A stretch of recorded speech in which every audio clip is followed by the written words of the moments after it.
Listen carefully. This moment is not by chance. Heaven has pressed pause on everything around you just to speak directly into your spirit. You have scrolled. You have wandered. You have been searching for answers that seem buried under layers of pain, rejection, and misunderstanding. Yet here you are, and here I am, delivering a word that carries fire, a word stamped by heaven itself. You are not forgotten. Do you realize that every time you thought you were overlooked, heaven was taking note? Every tear that fell in the silence of your room was not invisible. Every mocking laugh that stung your heart. Every whisper that dismissed your worth. Every moment you felt small and unseen, heaven was leaning closer. You thought you were alone. But heaven paused the song of angels to pay attention to you. Yes, you, chosen one. They laughed because they could not see what was already sealed over your life. They ridiculed because their vision was limited to the surface. But your story was written in heavenly ink. Do not mistake their mockery as truth. What they mocked, God crowned. What they despised, God set apart. You are the living contradiction to every insult hurled your way. You are not like the rest, and you know it, deep inside. You have always carried the unease of not belonging. That unease was not rejection from God. It was the divine signal that you were marked. Look around. Not everyone carries the fire you carry. Not everyone wrestles at night with the weight of destiny. Not everyone feels the tension between being ordinary and being extraordinary. But you do, because you are heaven's chosen one. Listen, when heaven crowns you, no laughter can undo it. When heaven speaks over you, no earthly voice can silence it. When heaven calls you chosen, no earthly rejection can redefine you. You have been crowned in secret long before anyone could see it in the natural. Think about this. David was laughed at when he came to the battlefield with nothing but a sling. Joseph was mocked by his brothers when he shared his dream.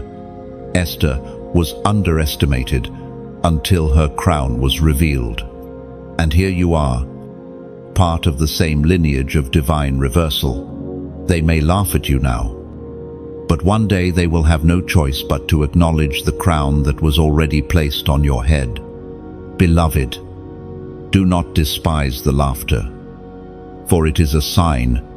If you carried nothing, no one would notice you. If you were not marked, the enemy would have no reason to stir others against you. The mocking is proof that you are different. The ridicule is evidence of your crown. What feels like rejection is actually confirmation. Lift up your spirit. Heaven is leaning in to remind you that your name is written in fire. You are the testimony unfolding before the eyes of those who doubted you. The laughter of men cannot drown out the decree of God. He has whispered your name into eternity, and He has already crowned you with purpose. As the Apostle reminds us in his letter to the Corinthians, chapter 1, verse 27, God chose the foolish to shame the wise. God chose the weak to shame the strong. Now, chosen one, I ask you to take a prophetic step of faith right here. If this word touches your spirit, pause and declare it boldly in the comments. 777. That number will be your mark, your agreement with heaven's crown over your life. Type it as a seal of alignment, and let the angels record your faith. And hear me, this is only the beginning. If you feel the weight of this word, do not let it end here. Share it. Let it ripple through your family, your circle, your generation. Like this message. Comment boldly. Subscribe and stay connected, because what is coming next is deeper, stronger, and carries even greater fire. You cannot walk this journey halfway. You must walk it crowned. Heaven pauses for you. Heaven leans in for you. And heaven already crowned you. Chosen one, lean in closer, because there is more your spirit must receive in this moment. Do you not realize that every season of being laughed at, every hidden battle you fought in silence, was actually a rehearsal for your revealing? You were not being punished, you were being prepared. You were being stretched so that when the weight of the crown was placed upon you, it would not crush you. The crown is heavy, but so are you. Heaven trusted you with it because heaven knew you could carry it. Think about it. If you had been crowned when they wanted you to be crowned, you might have believed their validation was your source. If you had been applauded too early, you might have mistaken the noise of men for the decree of God. But now, because you were crowned in secret, you know the difference. You know how to stand even when no one claps. You know how to worship even when no one notices. You know how to keep walking even when laughter follows you. That is the strength of the chosen. The truth is this: you are walking proof that heaven always finishes what it starts. And your journey is not ending in humiliation, it is ending in vindication. Every eye that mocked will see.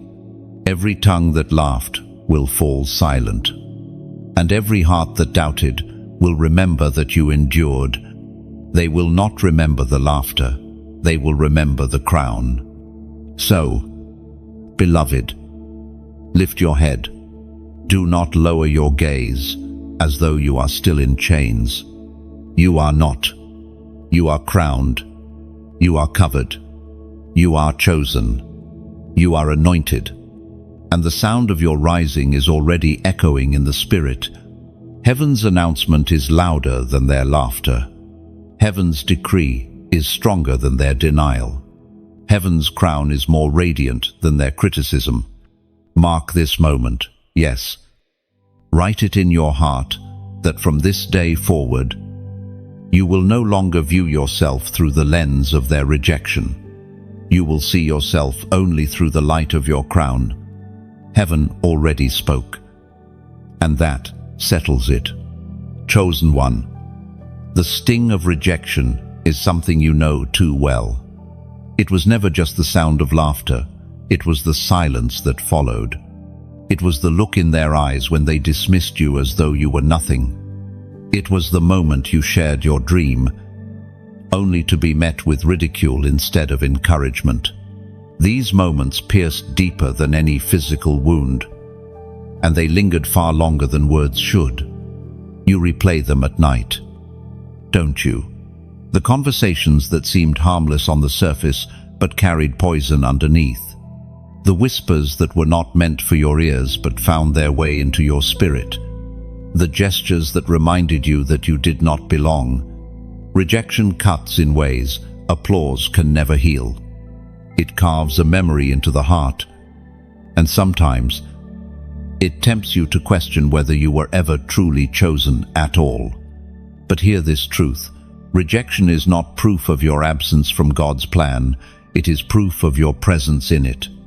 If you were meant to blend in, if you were called to walk the same path as everyone else, then the crowd would have embraced you. They would have celebrated your presence because you posed no threat. Yet the very fact that they laughed, the very reality that they dismissed you, reveals that your light was too bright for their comfort. Chosen one, you must understand that mockery is often the language of fear. Those who ridicule you are not laughing at weakness, they are reacting to a glory they cannot comprehend. When Joseph's brothers mocked his dreams, they were not just laughing at a boy, they were trembling at the future those dreams represented. When David's brothers mocked his courage on the battlefield, they were not laughing at a shepherd, They were unsettled by the faith that would one day topple giants. The sting of rejection is heavy, but it is also holy. It presses you toward God in ways acceptance never could. When friends walk away, when family turns cold, when colleagues dismiss your worth, you are pushed into the arms of the one who has never left you. This is why rejection becomes redirection. What feels like the end is actually the start of your greater unveiling. Think of how you have carried it. Nights where you told yourself, "I will never try again," only to feel a quiet whisper urging you forward. Days when the laughter echoed in your memory, but the fire in your soul refused to go out. You did not know it. But each time you rose after rejection, you were proving to heaven and to hell that you are truly chosen. Anyone can move forward when celebrated. Few can keep going when laughed at. You are among the few, beloved. Those who rejected you were not rejecting your worth, they were rejecting their own discomfort. Your difference was a mirror they could not face. Your calling was a reminder of what they refused to step into. And so, laughter became their shield. But you do not need their approval. Their mockery cannot alter the script that heaven already wrote for your life. Rejection, in fact, is the soil where crowns are planted. Every sneer, every insult, every laugh that tried to bury you only pressed the seed of destiny deeper into the ground. And though you felt hidden, you were only being nurtured for a greater season of rising. We are reminded through the writings of David in the Psalms, chapter 27, verse 10, "Though father, mother forsake me, the Lord will receive me." Do you hear it? Chosen one, even if those closest to you reject you, heaven steps in to embrace you. The rejection of man cannot cancel the reception of God. And once God has received you, no earthly hand can dismiss you. Even when the voices around you grow louder in mockery, there is a quieter, stronger voice that whispers in your spirit, "You are mine." That whisper carries more weight than every laugh combined. It is not fragile. It cannot be silenced. It is the voice that spoke creation into being. Now, speaking identity over you, chosen one. When God says you are His, every insult loses its grip.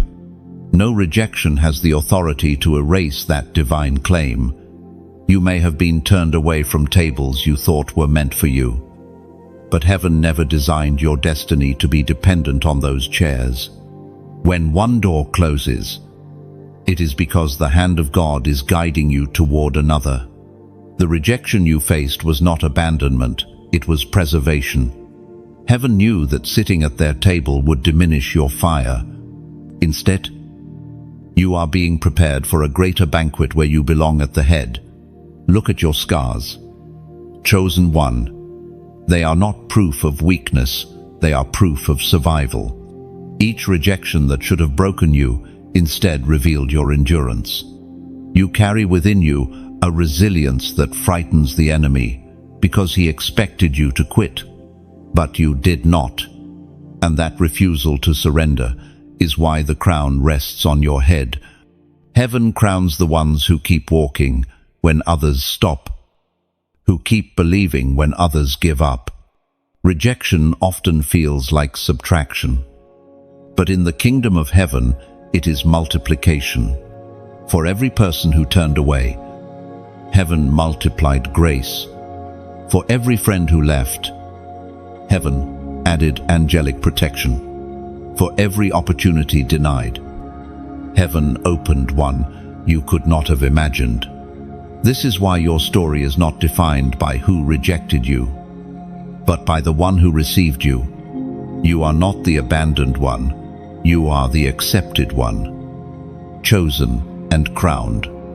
Let the sting of rejection be reframed in your spirit today.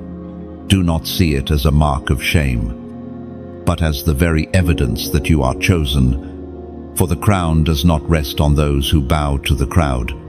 It rests on those who endure the crowd's laughter and keep walking anyway. You have endured. You are still here. And every scar from rejection is being transformed into a jewel upon your crown. One day, the same voices that laughed will whisper among themselves. We laughed too soon. We mocked too quickly. We did not realize heaven had already crowned them. I, chosen one. Lift your eyes. Rejection was never the end. It was always the signpost pointing you to your destiny. The sting is temporary, but the crown is eternal. Chosen one. You were never called to blend in. You were never designed to be part of the crowd, following its noise, bending to its rhythm. From the very beginning, the fingerprint of heaven marked you as different. That difference is not a flaw. It is your divine signature. The unease you have carried in your heart, whenever you tried to fit into places that rejected you, was heaven's gentle reminder you were never meant to belong there. When the crowd moved one way, you felt the urge to stand still. When others celebrated compromise, your spirit ached for something higher. When people told you to silence your voice, a fire rose within you that refused to be quiet. Chosen one. That was not rebellion. It was alignment with heaven's design. You were called out of the crowd. Think of the moments when your uniqueness made you the target of ridicule. People shook their heads, calling you strange, too intense, too serious, too spiritual. They thought you were wasting your time praying, fasting, or believing for what seemed impossible. Yet here you are, still standing, while many of those who mocked have grown weary, disillusioned, or lost. The crowd cannot sustain what heaven has placed in you, because the crowd does not carry the oil that you do. Do you remember how Joseph's brothers hated him more with every dream he shared? That was not coincidence. It was divine proof that destiny irritates those unwilling to embrace their own. Your calling will always stir the insecurities of the crowd. You were not sent to be part of their laughter. You were sent to be the testimony of what happens when someone refuses to bow to rejection. Chosen one. Your difference is divine. Your uniqueness is your proof of heaven's crown. When they laugh at you for walking the narrow road, remind yourself that the wide road leads to destruction, but the narrow one leads to life. When they ridicule your refusal to compromise, remember that compromise builds comfort, but obedience builds crowns. As was spoken in the sacred texts of old, Romans, chapter 12, verse 2, do not conform to the pattern of this world, but be transformed by the renewing of your mind. That word, recorded in the book of Romans, chapter 12, verse 2, is your seal. You cannot conform, because you were never meant to. You were called out, separated, marked. The crown requires distinction. So hear me. Do not fight the pull of separation. Do not fight the holy discomfort that makes you different.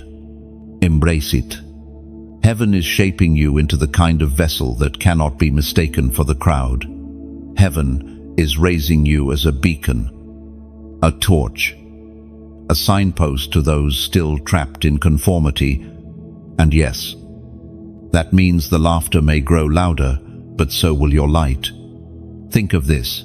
The crowd always mocks before it marvels. Noah was mocked for building an ark until the rain began to fall. Jesus himself was mocked on the cross until the earth shook. The veil tore. and resurrection power silenced every laugh. You, too, are part of this pattern. The laughter is temporary, the crown is eternal. Chosen one. Your journey is prophetic. It tells the story of what happens when a single life refuses to bow to the crowd. Your faith is not just for you, it is for every person who watches you endure rejection and rise anyway. Your difference is a testimony that obedience to heaven is stronger than mockery from men. Now pause for a moment. This is where you take a step of faith. In the comments, declare, "I stand apart." Just 3 words. Yet they echo with eternal weight. Write it as a sign to heaven and a rebuke to the enemy. Say it boldly. And let it seal in your spirit what your heart already knows. You are not the crowd, you are the chosen. And when you type those words, let your spirit meditate on their meaning. Standing apart does not mean standing alone.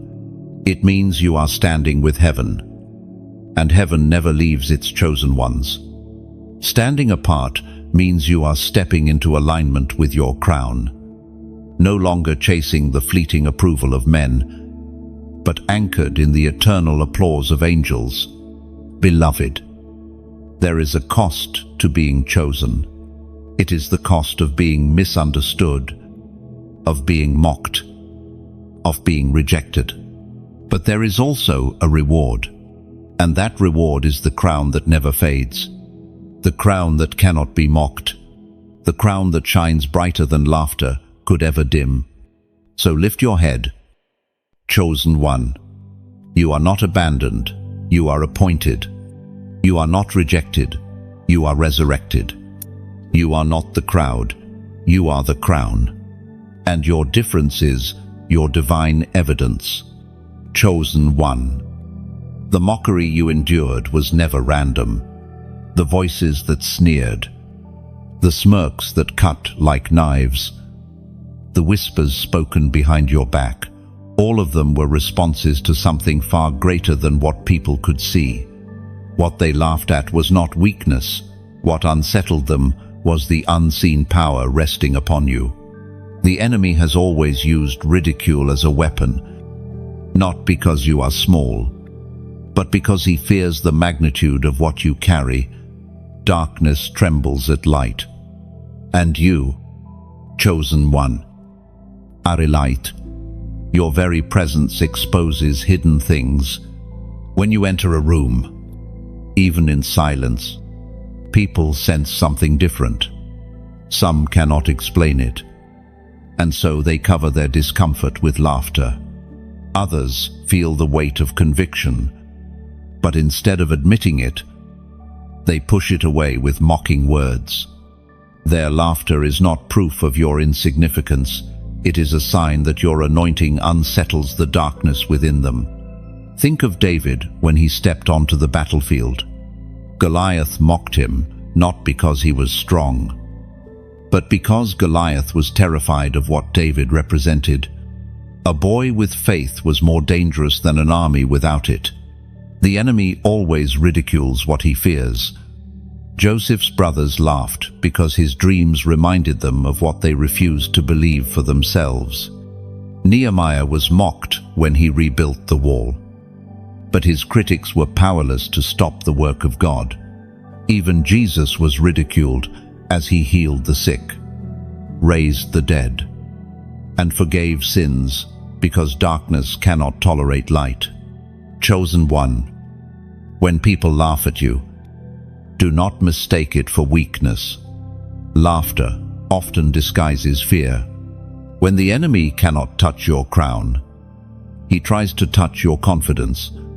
He knows he cannot remove what heaven has placed upon you, so he attacks your perception of it. He whispers, "You are too small, too weak, too unworthy." He uses the laughter of others to echo those lies. But heaven's decree is stronger than ridicule. The fear you stir in the enemy is proof of your assignment. You have walked through storms, and yet here you stand. You have faced rejection, yet your fire has not gone out. You have been laughed at, but still you rise. Every attack is evidence that you carry something valuable. Thieves do not break into empty houses, and darkness does not waste time on those who pose no threat. The intensity of your warfare is proportional to the weight of your calling. Chosen one, you need to remember that your light is not fragile. It is not a flickering candle at the mercy of the wind. It is a flame sustained by heaven's breath. Every time they mocked, that flame grew brighter. Every time they laughed, the fire in you burned stronger. What was meant to humiliate you has only refined you. The Spirit spoke through the prophet Jeremiah. Chapter 1, verse 8. Do not be afraid of them, for I am with you and will rescue you, declares the Lord. Take those words into your spirit. Fear has no place in you, because heaven himself stands beside you. You are not alone on this battlefield. When they laugh, heaven roars. When they mock, heaven covers you. And when they attempt to belittle you, heaven reminds you that you are crowned. When the world attempts to diminish you, chosen one, remember that their laughter is not the final sound. The final sound belongs to heaven, the song of angels, the voice of the Spirit, the roar of the Almighty. Their mockery may echo for a season, but the melody of heaven never fades. Hold on to the truth that you are accompanied, shielded, and celebrated in realms far greater than the opinions of those who laughed at you. Every time they tried to belittle you, heaven used it as training. The laughter became resistance, and resistance built strength. Just as muscles grow through pressure, your spirit grew through rejection. The very moments that hurt you the most became the chisels that carved out resilience. You are not fragile, you are fortified. The mockery that tried to break you only proved that you are unbreakable because heaven's crown rests on your head. Chosen one, never underestimate the power of endurance. They believed their ridicule would stop you, but you kept walking. They believed their insults would silence you, but your voice still rises. This persistence is not from human strength, it is from heaven's oil poured upon you. Endurance is the signature of the chosen, and every step you take forward, despite the weight of laughter, sends shockwaves through darkness. You are heaven's defiance, written in flesh and spirit. Look at your journey now with new eyes. Those seasons of being laughed at are no longer marks of shame. They are evidence of victory. Every scar glows as testimony. Every rejection shines as proof. The enemy miscalculated, for what was meant to crush you has crowned you instead. You have emerged not as the broken one, but as the radiant one. Heaven sees it. The earth will soon acknowledge it, and eternity already celebrates it. Remember this: laughter fades, but crowns remain. The same mouths that ridicule today may be the ones that testify tomorrow. The same people who once doubted may one day say, "We laughed too soon." And when that day comes, your response will not be bitterness, but humility, because you will know their laughter never defined you. Heaven's crown did. Your journey, chosen one, is not only about enduring the laughter, it is about showing the world what it means to stand unshaken in the face of ridicule. Every sneer becomes part of your testimony.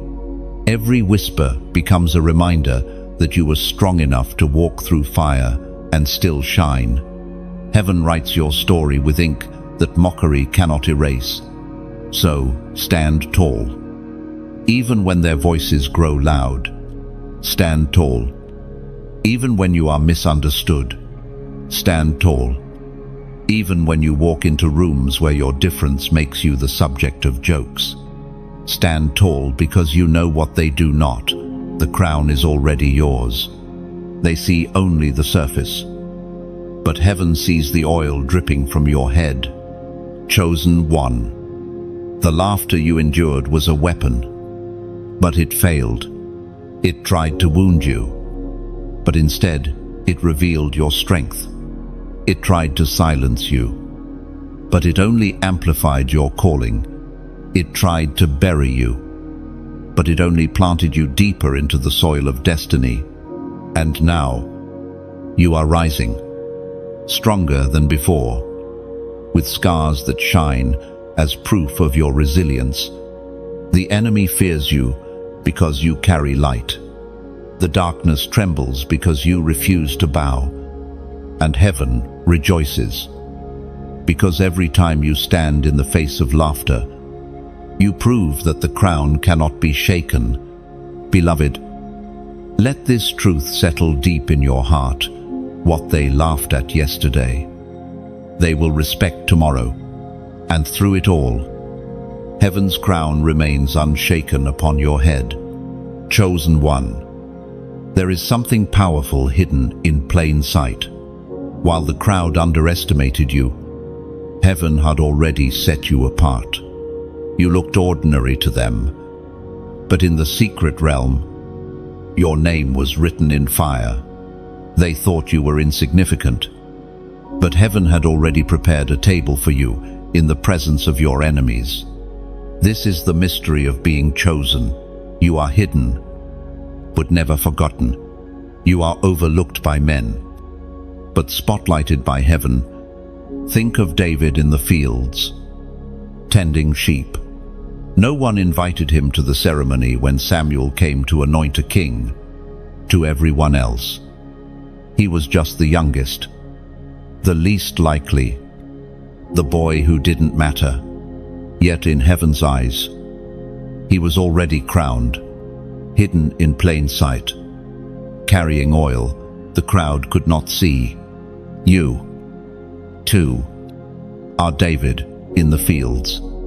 You, too, are the one overlooked by men, but handpicked by heaven. Chosen one. When heaven hides you, it is not rejection, it is protection. You may have wondered why doors didn't open when you thought they should. You may have questioned why you were left behind while others advanced. But listen closely. Heaven was shielding you. Heaven was keeping you away from environments that would have crushed your growth. Heaven was saving you for a moment when your unveiling would silence the laughter of those who dismissed you. It is easy to believe the lie that if people do not notice you, you have no value. But the truth is the opposite. The longer heaven keeps you hidden, the greater the weight of the crown waiting for you. Diamonds are formed deep beneath the earth, hidden from sight, until the right time comes for them to shine. You are that diamond, refined in obscurity, destined to dazzle in the light of God's appointed moment. There is a peculiar strength that comes with being underestimated.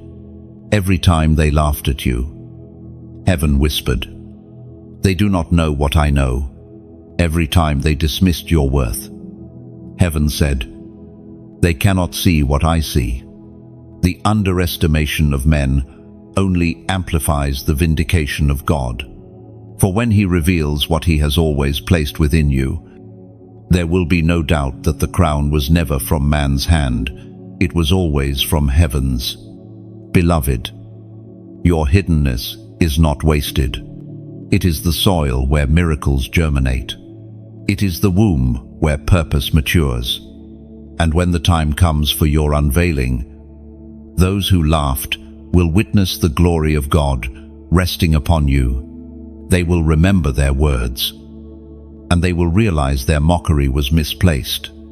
You will stand as living proof that being hidden was not the end. but the preparation. As Jesus himself declared in the Gospel of Matthew, chapter 6, verse 6, "But when you pray, go into your room, close the door, and pray to your Father, who is unseen. Then your Father, who sees what is done in secret, will reward you." Chosen one, the Father has seen you in secret. Every prayer whispered in the stillness of night, every tear shed in silence, every act of faith that no one applauded, he saw it all. And his reward will not be hidden. It will shine before the same people who thought your devotion was foolishness. What was unseen will become undeniable. When heaven rewards, it is never small. What you sowed in silence comes back, multiplied in ways you could never predict. The nights you endured alone will produce mornings filled with joy. The words spoken against you will be drowned out by the sound of honor. And those who doubted your devotion will see with their own eyes that your hidden prayers were not wasted. For heaven has a way of revealing the unseen at the appointed time. Chosen one, do not underestimate the power of unseen seasons. Roots grow deep where no one can see them. And because your roots have been hidden in God, the tree of your destiny will be unshakable. The secret strength you built when no one believed in you will become the very reason you will stand tall in public. Your crown is anchored not in applause, but in the unseen foundation of your faith. There will come a day when you will look back at every hidden moment and thank God you were overlooked. For in that hiddenness, you discovered him more deeply than you could have otherwise. You learned his voice without distraction, his comfort without crowd, his direction without noise. The world may not value hidden seasons, but heaven treasures them. They are the birthplace of intimacy with God. And that intimacy is what prepares you to wear the crown with grace. So now, as you stand at the threshold of this unveiling, let your heart stay humble. Do not chase the approval of men. Let it come naturally as God reveals your crown.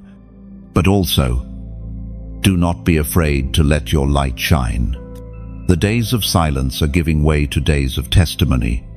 The same voice that was once hushed by laughter will become the trumpet that announces heaven's glory. And because this journey is not meant to be walked alone, I want to pause here. Sincerely, if this message resonates in your spirit, if you feel heaven pressing upon your heart, then let us walk together. Like this message, not out of ritual, but as a declaration that your heart agrees. Share it, not for numbers, but because someone you know is hidden right now and needs to hear that their season of unveiling is near. And if you haven't yet, subscribe, not for me, but so you do not miss the words heaven continues to release for the chosen. We are in this together, and together we rise, hidden in plain sight. You have been growing, hidden in plain sight. You have been crowned. And now, the time is drawing near when heaven's reward will shine so brightly that no laughter, no rejection, no underestimation will be able to cover it. Stand firm. Chosen one, the Father saw you when no one else did, and soon the world will see what he has always known. Chosen one, there is something sacred that the crowd could not see, the oil on your life. They laughed at you because their eyes were blind to it. They mocked you because their spirits could not discern it. To them, you were ordinary, but to heaven, you carried a fragrance that marked you as extraordinary. They thought you were like everyone else, but in the realm unseen, oil had already been poured over your head. This oil is not visible to natural eyes, but it is undeniable in the spirit. It is the oil that preserved you when others broke. It is the oil that kept you when storms rose against you. It is the oil that strengthened you when weariness whispered, "Quit." Chosen one. The oil on your life is proof that heaven has placed something eternal within you. No amount of laughter can erase it, and no amount of rejection can undo it. Think about David again. When Samuel anointed him in the midst of his brothers, the oil flowed. Yet nothing about his outer appearance changed. He still looked like the boy who watched sheep. His brothers still thought he was insignificant, but heaven had marked him with oil. That moment shifted everything. Though the crown was not yet visible, the oil testified of what was to come. That is your story. 2. You carry oil that the crowd cannot see, but heaven cannot ignore. Chosen one. This oil is costly. It did not come cheaply. It was pressed out through your trials. Every tear you cried in hidden places was part of the pressing. Every rejection you endured was part of the crushing. Every battle you faced in silence was part of the refining. Oil only flows when the olive is pressed. And you, beloved, have been pressed, not to destroy you, but to release the fragrance of heaven upon you. This is why the laughter of others should not shake you. They laugh at what they cannot see. They ridicule what they do not understand. To them, your devotion looks like foolishness. Your sacrifice looks like waste. Your faith looks like naivety. But in heaven's eyes, it is precious. Oil is costly because it carries glory. And the more they laugh, the more heaven refines you. Ensuring the fragrance of your life cannot be denied. There is a reason the enemy stirred such opposition against you. He smelled the oil before anyone else did. He knew that if you kept pressing forward, the fragrance would break chains, heal hearts, and draw many into the light. So he tried to discourage you, using laughter and ridicule to crush your spirit. But what the enemy did not realize is that the pressing only produced more oil. The very attack he thought would silence you has made your crown shine brighter. Chosen one. Let this truth root deeply in your spirit. The oil on your life is eternal. People can dismiss it, but they cannot remove it. They can laugh at it, but they cannot cancel it. Heaven poured it. Heaven sealed it. And heaven will reveal it in due season. The ancient words recorded in Isaiah, chapter 61, verse 3, declare, to bestow on them a crown of beauty instead of ashes, the oil of joy instead of mourning, and a garment of praise instead of a spirit of despair. Take hold of this. Beloved, you are clothed with joy where there was mourning. You wear beauty where there were ashes. You carry oil where there once was despair. The crown and the oil belong to you, and nothing in this world can reverse what heaven has decreed. Now, pause with me. Chosen one. If this word burns within your spirit, mark it as a prophetic act. In the comments, type 888. This is more than just a number. It is the number of new beginnings, the sign that heaven is turning the page and ushering you into the season where your oil will be seen. When you declare it, you are saying, I receive the crown. I embrace the oil. I step into the new. Then, every time you type it, it becomes more than a number. It becomes a seal. Angels, take notice. Heaven bears record, and your spirit aligns with the truth that your laughter-filled past will not define your oil-drenched future. You are moving from ridicule into recognition, from hiding into unveiling, from pressing into overflow. Beloved, never despise the pressing, never curse the tears, never resent the seasons where you were laughed at, for in those very moments, oil was being produced, and that oil is the reason you can walk into rooms others fear to enter. It is the reason chains break when you speak.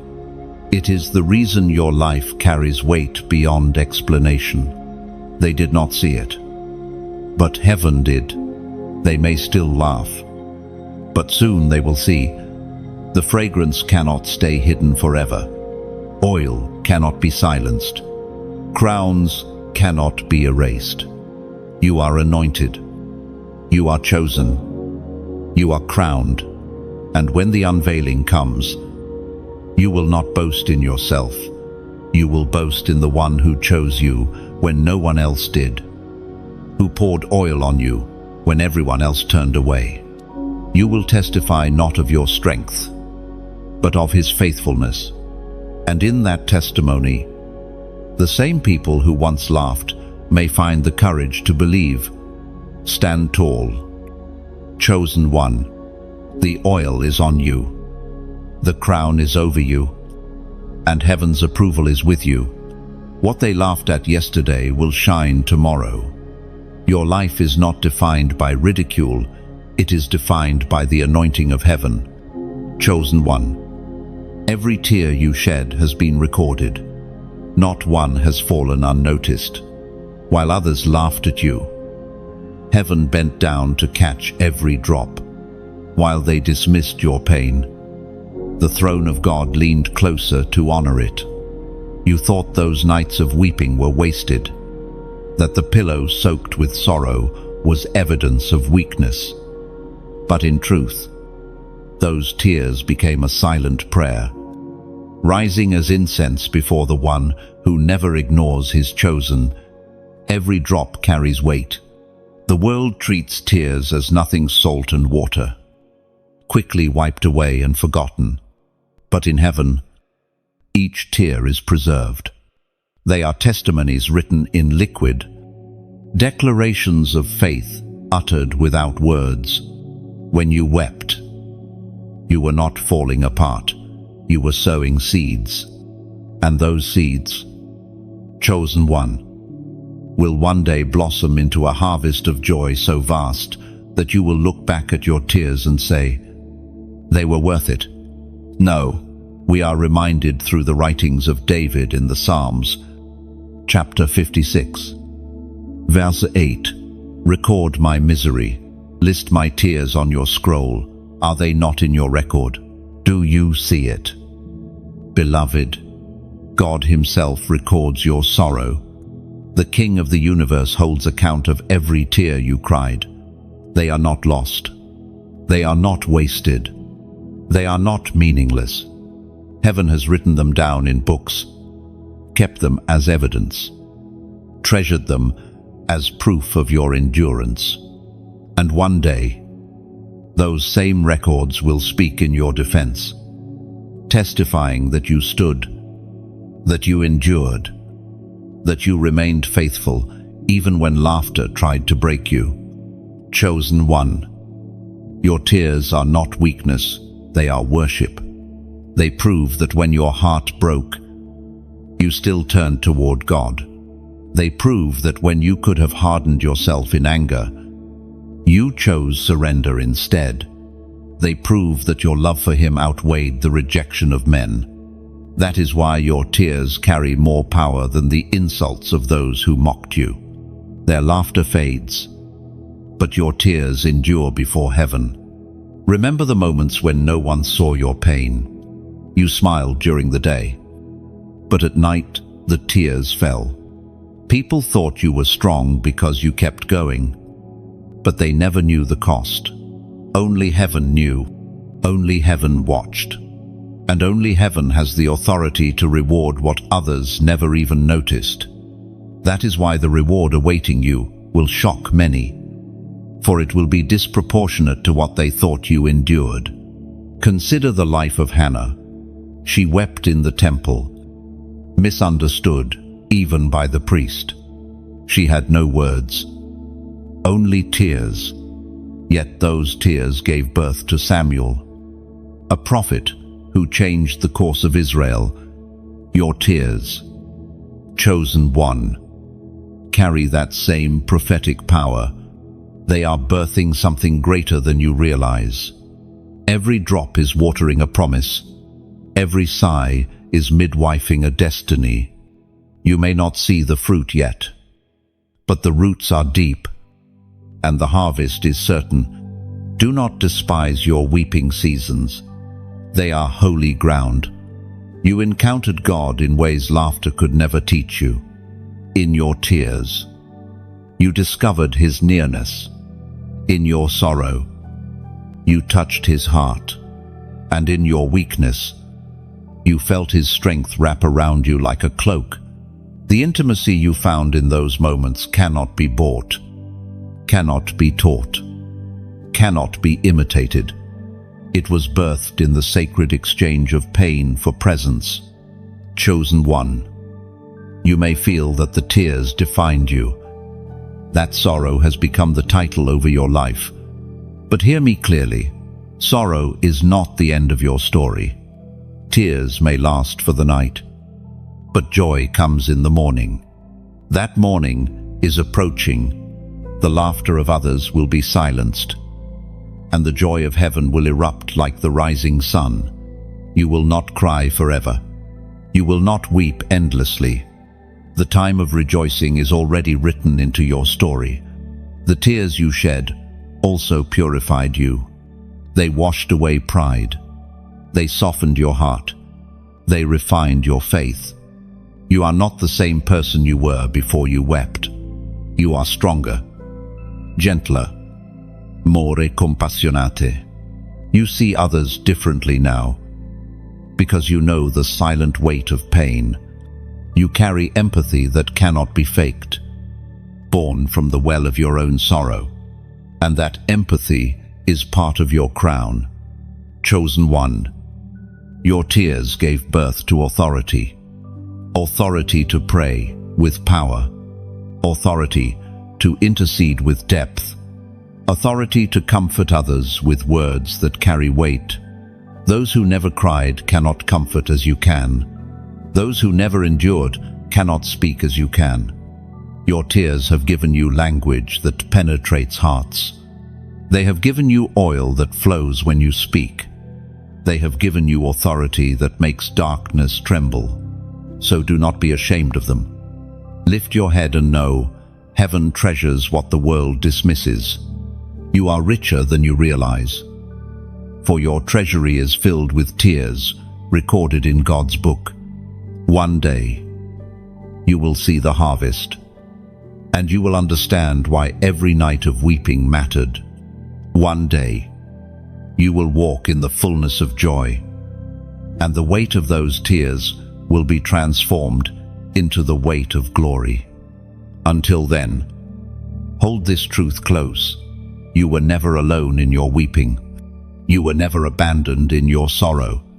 Heaven was present in every tear. The one who crowned you has also comforted you, and He will not stop until every tear is turned into testimony. Chosen one, fire has been your teacher. You know what it is to be placed in situations that threaten to consume you. You know the weight of trials that felt unbearable.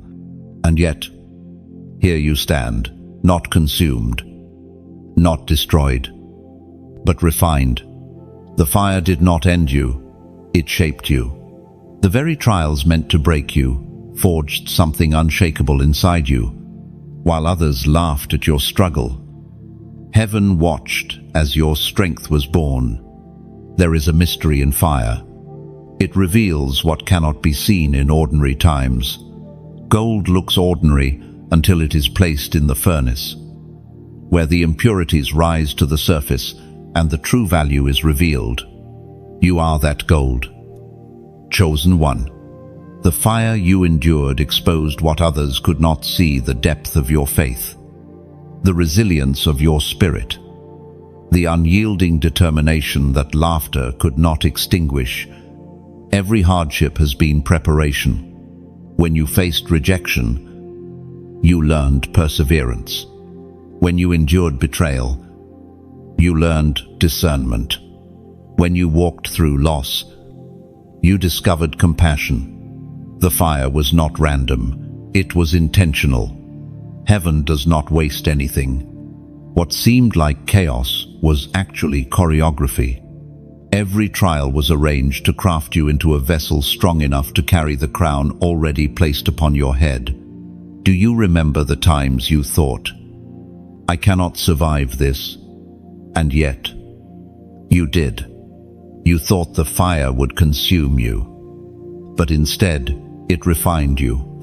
You thought the pain would end you, but instead it introduced you to a deeper strength. This is the paradox of being chosen. What destroys others strengthens you. What silences others gives you a louder voice. What burns others becomes your testimony of survival. We are reminded through the story of 3 Hebrew men who faced the fiery furnace. Their names, Shadrach, Meshach, and Abednego, echo through eternity as symbols of endurance.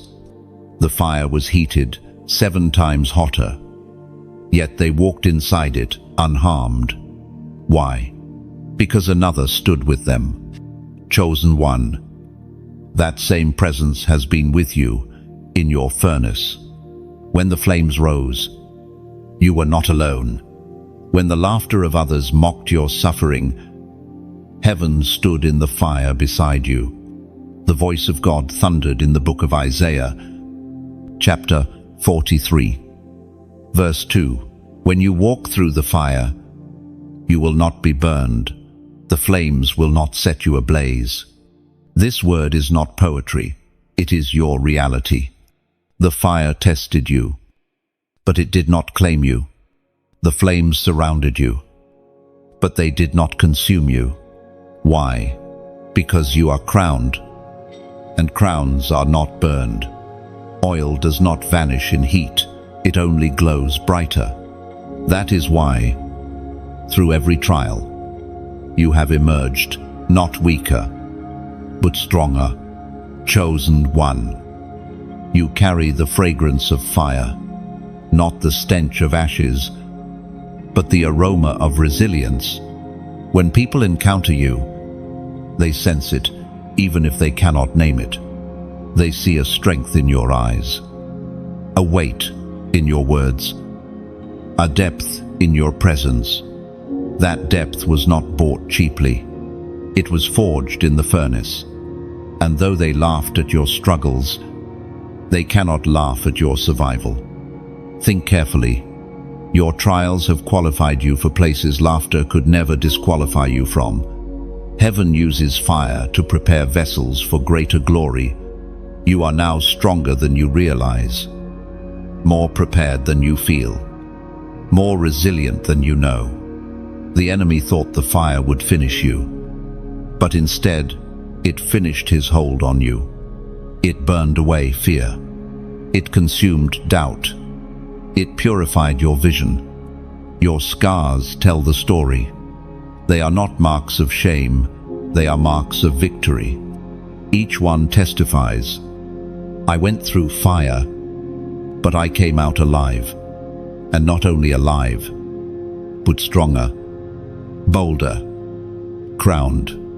You may carry memories of the heat, but you no longer carry its chains.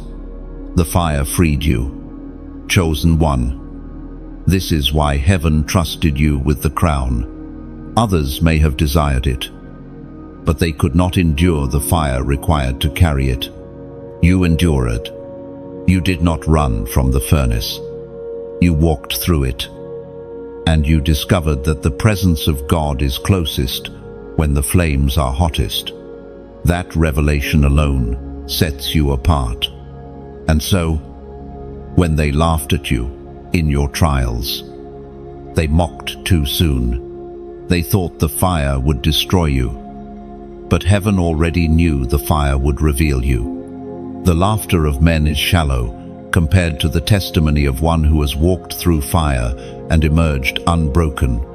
Beloved, your destiny is fire-forged. This is why your words carry weight. This is why your presence unsettles the enemy. You have survived what should have ended you. You have carried fire and not been consumed. You have proven that the crown upon your head was not cheaply earned. It was purchased through endurance, through pressing, through flames that refined your very soul. Never despise the furnace again. See it as holy ground, for in those flames, heaven revealed your strength, your authority, your crown.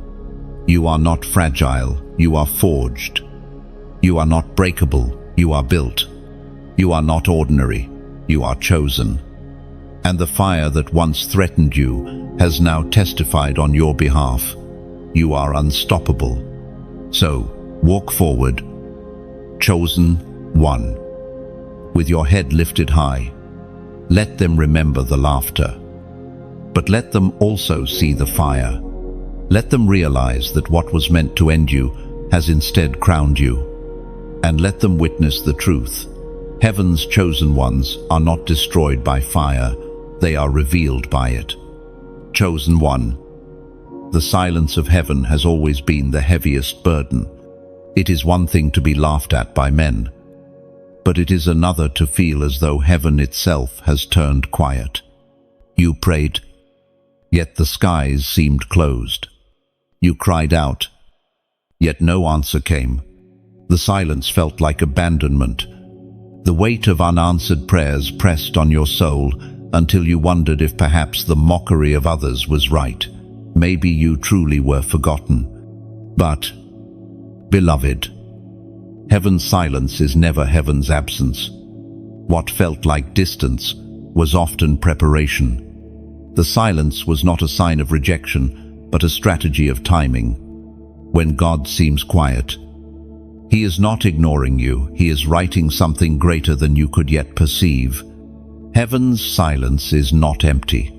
It is filled with plans that require time to unfold. Think of Joseph in prison.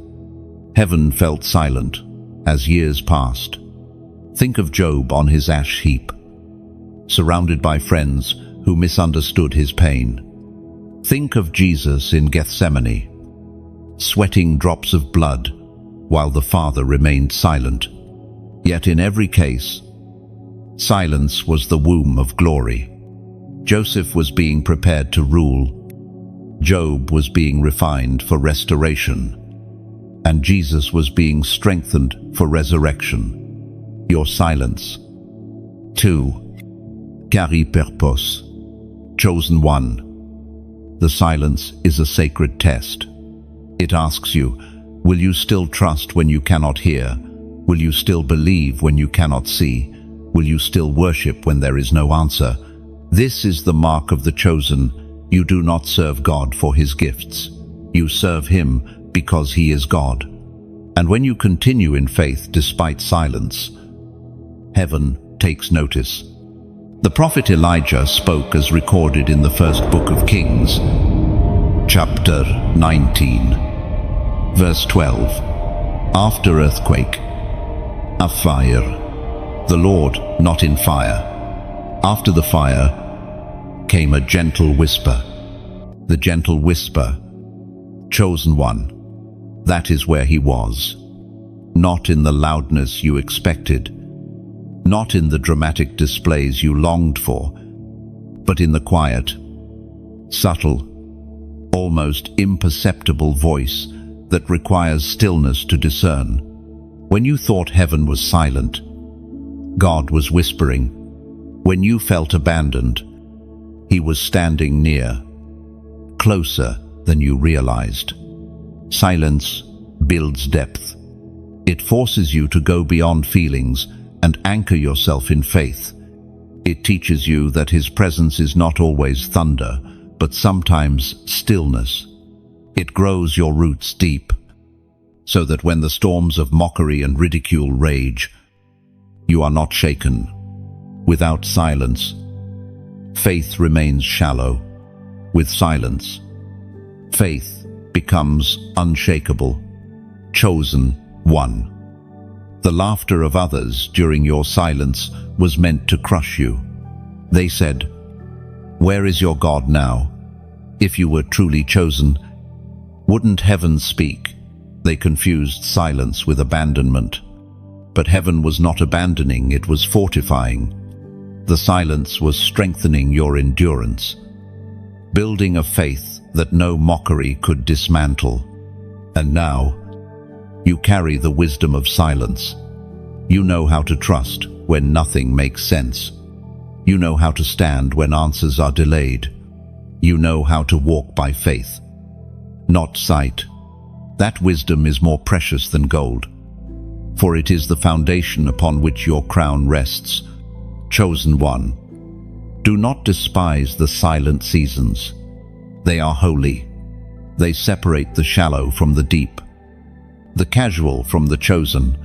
Many turn back when heaven grows quiet. But you did not. You endured. You pressed on. You held fast, even when your tears fell with no reply. And that endurance has set you apart as one who cannot be shaken. So now, take this moment and let your spirit respond. In the comments, declare boldly, "I still believe." These 3 words carry more power than the laughter of an entire crowd. They are not just a sentence. They are a proclamation of faith that shakes the kingdom of darkness. When you say it, you are telling heaven, "I have endured the silence, and I remain steadfast."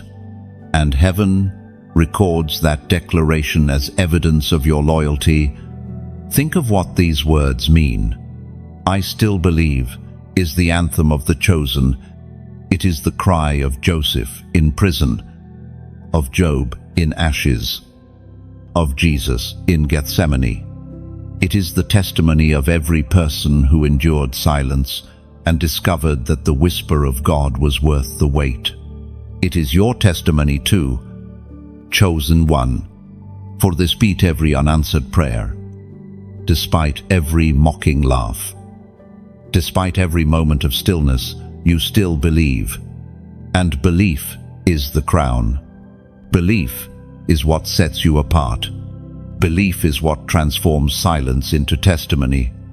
One day, you will look back at this season and realize that the silence was not empty. It was filled with unseen work, with heavenly preparation, with divine orchestration. What felt like delay was simply alignment. What felt like silence was strategy. Beloved, your crown shines brighter because of the silence. Your oil flows more richly because of the waiting. Your authority carries more weight because you endured without answers. And those who laughed at you in your silent season will one day stand in awe as heaven unveils the fullness of what was being written in the quiet. So take courage. Chosen one. Do not despise the silence. Do not mistake it for rejection. See it as the sacred pause where heaven was preparing to release something greater than your imagination could conceive. Your story is not over. The silence is giving way to sound, the sound of unveiling, the sound of vindication, the sound of your crown shining for all to see. Chosen one. The stage is set. Everything you endured, the laughter, the rejection, the silence, the fire was not without purpose. Heaven has been arranging each detail, placing each piece, aligning each moment for what comes next. The turning of the tables. What once humiliated you will become the very platform for your honor. The stage that others tried to deny you is already prepared. And heaven is pulling back the curtain. For too long, you have carried the weight of shame in silence. You remember the smirks, the dismissive words, the feeling of being excluded while others advanced. But shame is not your destiny. Heaven has written reversal into your story. The same mouths that laughed will be silenced by awe. The same hands that pointed will be forced to acknowledge what they once rejected. The tables are turning, and you are moving from hiddenness into honor. Chosen one. God specializes in reversals. He takes the last and makes them first. He takes the forgotten and sets them in places of influence. He takes the barren and makes them fruitful. This is the mystery of his kingdom. The same places where you were mocked will become the stages where you are crowned. The very people who called you insignificant will witness your unveiling, and when the reversal comes, there will be no doubt it was the hand of God. Remember Joseph. His brothers laughed when he shared his dreams. They sold him into slavery, thinking they had ended his story. Yet, years later, they bowed before him, not realizing they were standing in the presence of the same dreamer they despised. Remember Job. His friends mocked his suffering, assuming his life was cursed. Yet his latter days were blessed more than his beginning. Remember Jesus. The crowd mocked him at the cross, but 3 days later, the tomb was empty, and their laughter was silenced by resurrection. Chosen one. When heaven turns the tables, it does so in a way that leaves no doubt. Your elevation will not be subtle, it will be undeniable. The very stage that once echoed with mockery will become the platform for your testimony. Those who dismissed you will witness not just your rising, but the glory of God shining through you. And when they see it, they will know it was never your doing, but heaven's orchestration. This turning is not only about your vindication, it is about a greater story through you. Heaven reveals a pattern. Humiliation turns to honor. Hiddenness turns to unveiling. Laughter turns to reverence. Your crown is not merely personal, it is prophetic. It announces to everyone watching that God still chooses the unlikely, still raises the overlooked, still exalts those the world rejected. You are not just walking into honor, you are walking into divine demonstration. And when the tables fully turn, you will carry both strength and tenderness. Strength, because you endured the fire without breaking. Tenderness, because you remember what it felt like to be laughed at. This combination will make you unshakable and compassionate, crowned and humble. For the chosen ones are not lifted to dominate, but to heal, to restore, to shine as beacons of God's mercy. The laughter of men fades, but the testimony of heaven endures forever. The ancient words recorded in Psalm chapter 23, verse 5, declare, "You prepare a table before my enemies. You anoint my head. My cup overflows." Chosen one. This is not poetry alone. It is prophecy over your life. The table is already prepared. Your enemies will not be absent when heaven honors you. They will be present to witness it. The laughter that once wounded you will echo back as silence when your cup overflows. Heaven does not hide its reversals. It performs them publicly, so that no one can deny the crown. And now, beloved, hear this truth. The tables are turning in your favor. You are stepping into a season where what once brought shame will now bring honor. Your scars will not repel people, they will draw them. Your tears will not be mocked, they will be remembered as the seeds of your testimony. Every hidden prayer is about to speak loudly. Every private struggle is about to shine openly. The stage is ready, and heaven is calling you forward. So, do not shrink back. Do not hide your crown as though it is fragile. Do not silence your voice as though it is weak. You endured the silence of heaven, the fire of trials, the sting of rejection, the weight of laughter, all to stand here now. Crowned and chosen, walk boldly, for heaven has already announced your arrival. And because your journey is not just for you, but for those who walk with you, I want to pause here in sincerity. If this message resonates in your spirit, let's spread the testimony together. Like this message, not as a routine click, but as a declaration that you align with heaven's turning tables. Share it not to promote, but because someone in your circle is still stuck in shame and needs to know that reversal is coming. And if you haven't yet, subscribe, not for me, but so you remain connected to every word heaven continues to release into your life. This journey is not walked alone. We rise together as chosen ones. Beloved, the reversal is more than vindication. It is redemption. It is not just about silencing those who laughed. It is about proving that heaven never left you.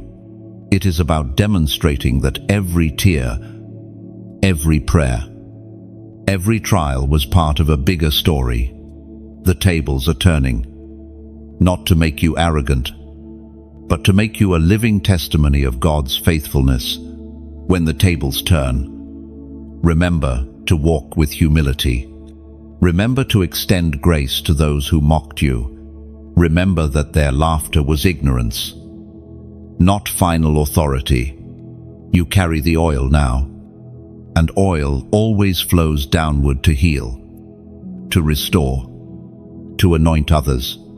Let your rising lift those around you. Let your crown become a light for others, still walking through darkness. Let your testimony remind the world that heaven always has the final word. Chosen one. The curtain is lifting. The stage is ready.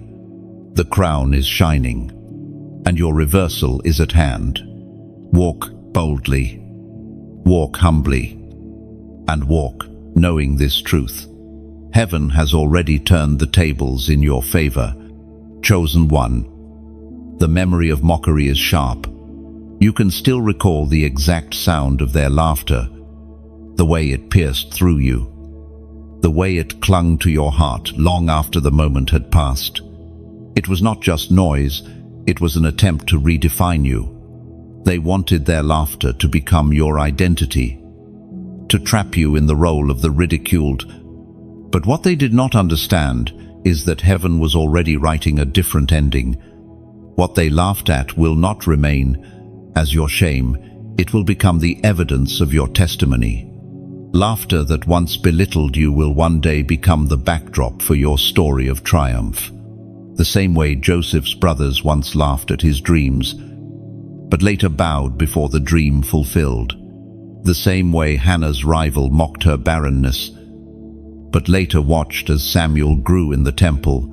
The same way the cross was a place of ridicule, but became the greatest symbol of victory. Chosen one.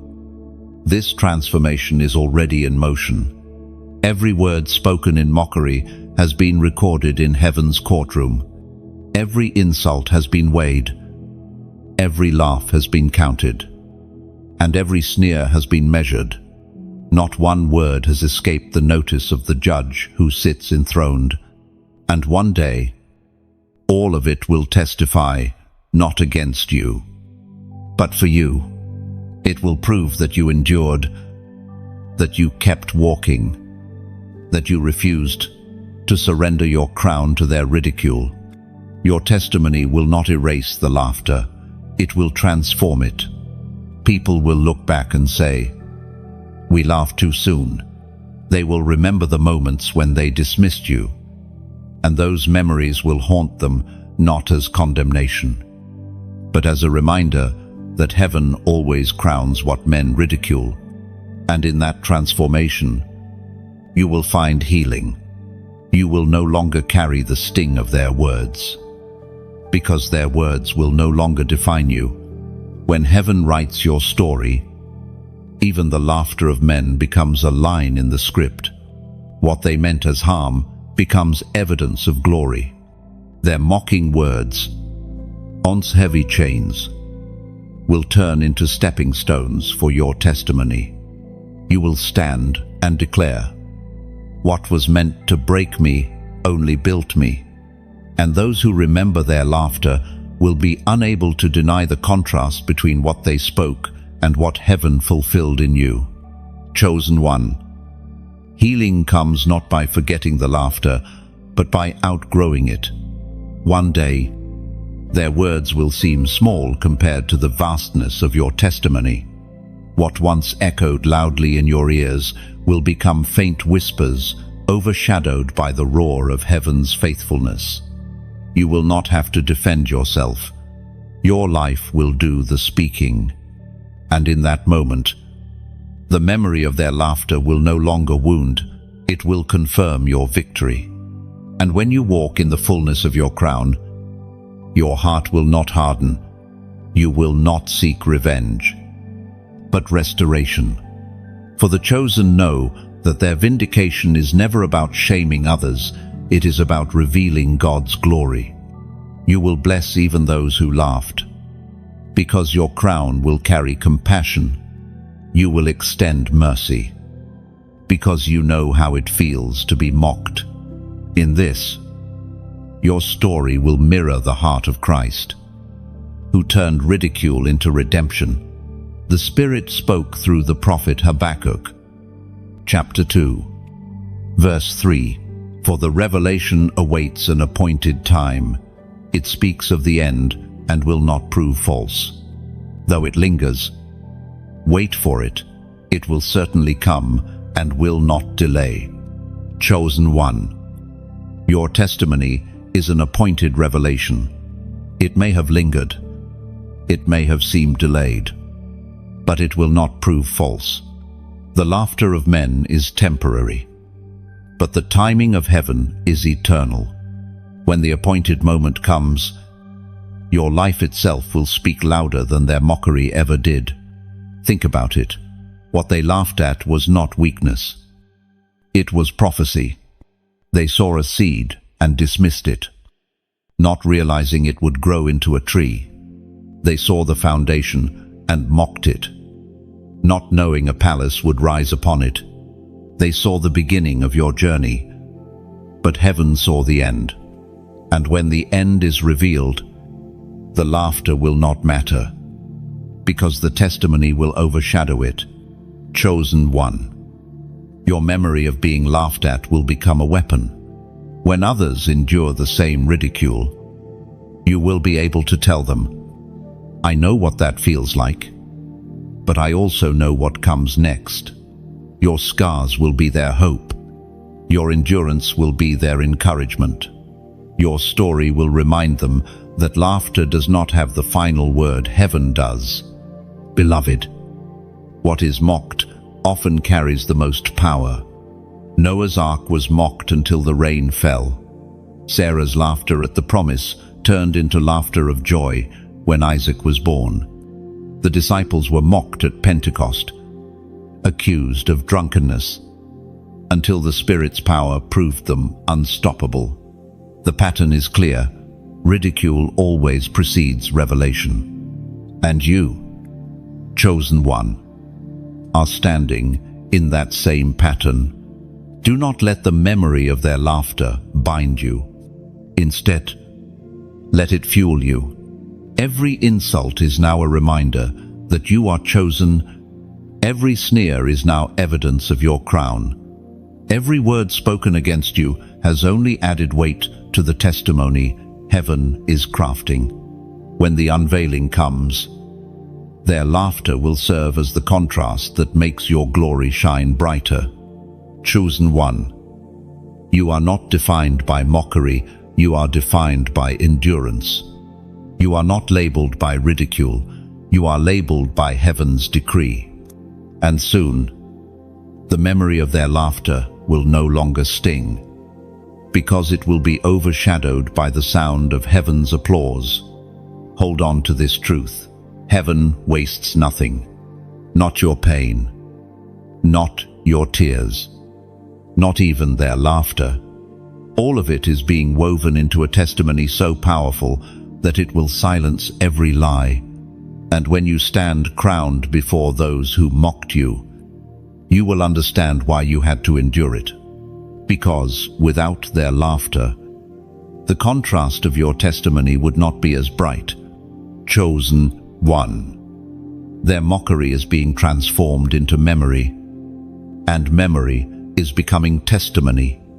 Soon, your life will declare what your words could never fully explain. Heaven already crowned you. Even when the world laughed, chosen one. The crown you carry is not invisible to heaven.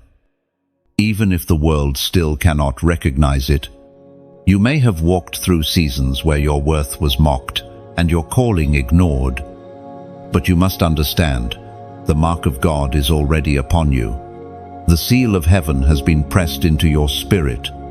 Whether others acknowledge it or not, you are already set apart, already anointed, already marked with the sign of the crown. This seal is not something that can be erased. People can laugh, ridicule, even reject you, but they cannot undo what heaven has declared. From the moment you were called, your life was marked. You belong to a realm higher than the voices of doubt. The mockery you faced was never stronger than the oil poured upon your head. Their insults were loud, but the crown speaks louder. Chosen one. This mark is what distinguishes you. It explains why you never fit in with the crowd.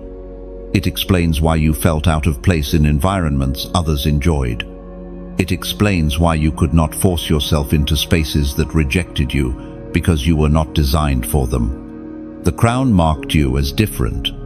The seal of heaven separated you. You were not created to blend in. You were chosen to stand apart. This is why the laughter of others could not cancel you. They laughed because they could not understand the weight of what you carry. They mocked because their eyes could not see the mark of heaven on your life. But chosen ones are always misunderstood until the moment of unveiling, and when the unveiling comes, their laughter will be silenced by the undeniable glow of the crown. Chosen one. There is a sacred assurance in knowing that the mark is permanent. You may have stumbled, but the crown did not fall. You may have cried, but the seal did not fade. You may have doubted, but heaven never doubted you. This is the difference between being chosen and being ordinary. Ordinary crowns are given by men and can be taken away, but heaven's crown is eternal. The Word of God declares in the book of Ephesians, chapter 1, verse 13, "And you also were included in Christ when you heard the message of truth, the gospel of your salvation. When you believed, you were marked in him with a seal, the promised Holy Spirit. Beloved, do you see it? You are marked, not by the opinions of men, not by the laughter of mockers, but by the Spirit himself. This mark cannot be erased. It cannot be mocked away. It cannot be hidden forever. Even if others fail to recognize it, heaven has recorded it, and heaven's record is the only one that matters. Chosen one. This truth should anchor your heart. When heaven writes your name, it is written in eternal ink. The books of men can be edited, their judgments revised, their opinions erased, but heaven's record is permanent. The seal of the Spirit is not a temporary stamp, it is your eternal identity. No matter how many times you felt overlooked or laughed at, the seal remained. This permanence is your assurance that destiny cannot be stolen, only delayed until its unveiling. Understand also that the mark carries recognition in the unseen realm. Angels recognize it and rally to your side. Demons recognize it and tremble. Knowing you belong to the King, the earth itself responds to the seal, aligning opportunities and favor with your path. That is why doors opened unexpectedly, why you survived storms that should have drowned you, why your voice carries weight beyond your natural strength. The mark speaks, even when you are silent, declaring, "This one is chosen. I'm chosen one." You are sealed for a reason. The seal declares ownership. You belong to God. The seal declares protection. No enemy can touch you without permission. The seal declares destiny. What heaven has spoken will surely come to pass. Even when you doubted yourself, the seal remained. Even when others laughed at you, the seal remained. Even when silence seemed unbearable, the seal remained. This mark is also your authority. It explains why your prayers shift atmospheres. It explains why your presence unsettles those bound by darkness. It explains why your voice carries weight beyond your years or experience. The seal is your evidence that you carry heaven's backing. Mockery cannot cancel that. Rejection cannot erase that. You are chosen, marked, sealed, crowned, and now, chosen one. It is time to acknowledge that mark with faith. Heaven is calling you to stand boldly in the truth of who you are. No more shrinking back. No more apologizing for your difference. No more hiding your crown. The oil is visible to those with eyes to see, and the crown shines brighter than their laughter ever could. So take a prophetic step of agreement right here, in the comments. Declare the number 444. This is not just a number, it is a prophetic act. 4 represents stability, foundation, and divine order. By writing it, you declare, "I am marked. I am sealed. I stand on the foundation of heaven's decree." When you type it, you align your spirit with the eternal truth that the crown is not coming, it is already upon you. Every time you see this number, let it remind you of the permanence of your seal. Let it remind you that no insult, no rejection, no season of silence can erase what God Himself has marked. You are unshakable not because you are perfect, but because you are sealed. And when heaven seals, it is forever. Beloved, your crown is secure. The laughter of men cannot loosen it. The rejection of crowds cannot tarnish it. The silence of heaven never meant it was gone. You have been sealed in Christ, marked by the Spirit, crowned by God. This is your reality, whether the world sees it or not.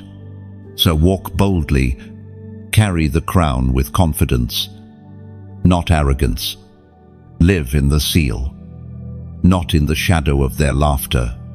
Remember always, you are heaven's marked one, chosen from the beginning, crowned before the crowd, sealed until the end, chosen one. The time of hidden promises is nearing its fulfillment. You have carried words spoken over your life that seemed impossible, prophecies whispered in prayer, confirmations that came when you were weary, dreams that glowed faintly in the darkness. All of these have followed you like shadows. Sometimes you doubted them. Sometimes you clung to them with all your might. But always they remained. They lingered not as fantasies, but as seeds planted in your spirit, waiting for the appointed time to break forth. Prophecy is not a mere prediction, it is heaven's decree spoken into time. What God declares cannot fail. The tension you feel between the promise and the present is the stretch of heaven, aligning your life to what has already been written. While people laughed and dismissed you, those very words were still hovering, waiting for their moment to manifest. Prophecies are patient. They are not in a hurry, yet they never forget.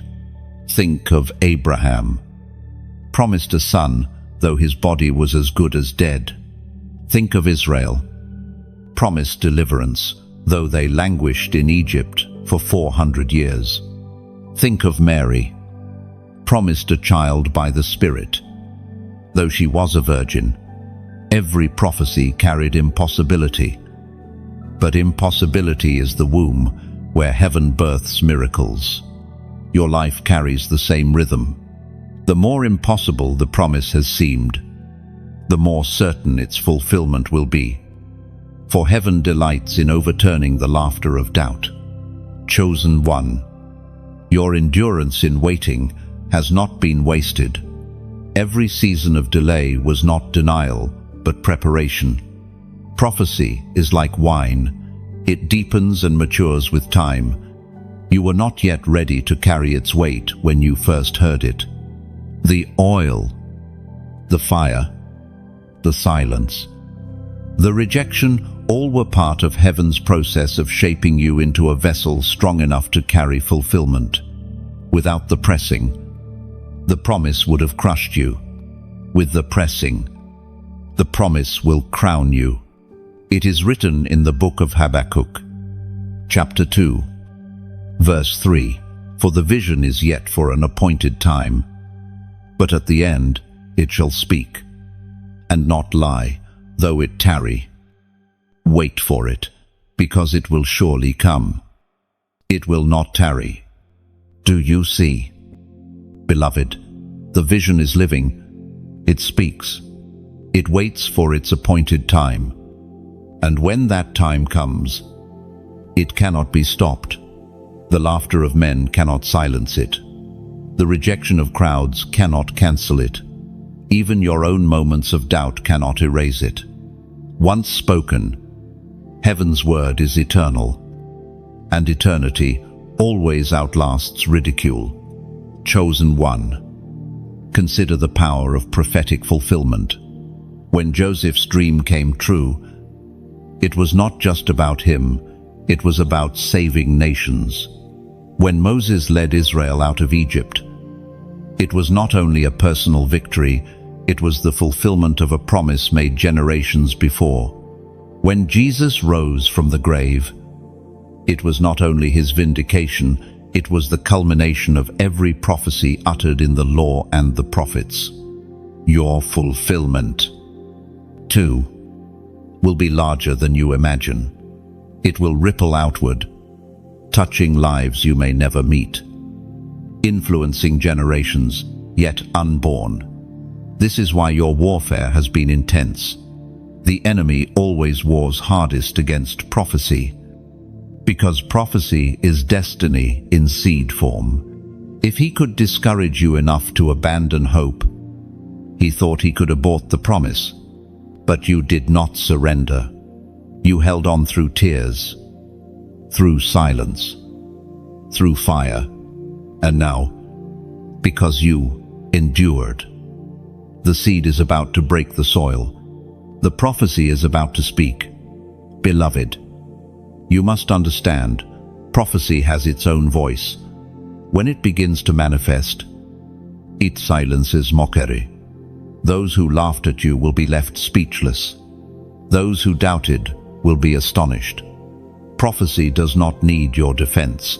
It defends itself. It proves itself in time. All you are called to do is believe, to keep walking, to remain faithful while you wait. For prophecy never fails, it only fulfills at the appointed moment. Think of the years you carried the word silently. You could not always explain it to others because they would not understand.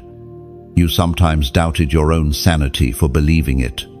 Yet the Spirit within you would not let you forget. That quiet, persistent flame was heaven reminding you, the word is alive. It has not expired. It has not been revoked.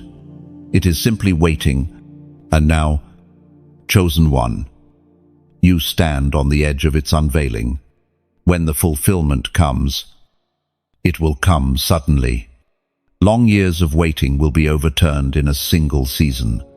Doors that were locked will swing open. Opportunities that seemed out of reach will be placed in your hands. Connections you never imagined will align perfectly. What felt delayed will suddenly feel accelerated. For when heaven says, it is time, no force on earth can slow it down. Chosen one, do not fear the laughter of those who doubted you. Their laughter was part of the prophecy. Every mockery is fuel for vindication. Every sneer is part of the contrast that will make the fulfillment shine brighter. When the promise manifests, their memory of laughing at you will become the sharpest evidence that the word was real.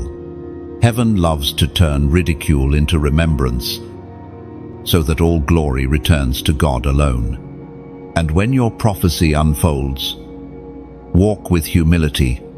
Do not gloat. Do not boast. Remember how long you waited, how deeply you wept, how silently you endured. Let compassion flow from your crown. Use your testimony not to crush others, but to lift them. Let your fulfillment become a beacon to those still waiting. Proof that God does not lie and His word does not return void. Beloved, your life is a living prophecy. From the moment heaven crowned you, every step has been aligning with a word greater than yourself.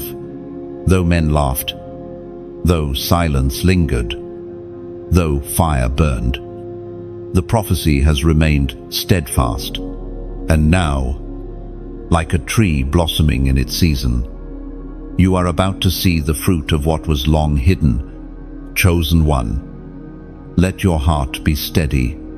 Do not rush. Do not fear. Do not doubt. The word spoken over you will stand, and when it comes to pass, the laughter of yesterday will be drowned in the awe of today. Your crown is not only a symbol of survival, it is the evidence of prophecy fulfilled. So hold fast, for heaven has not forgotten. The word still lives.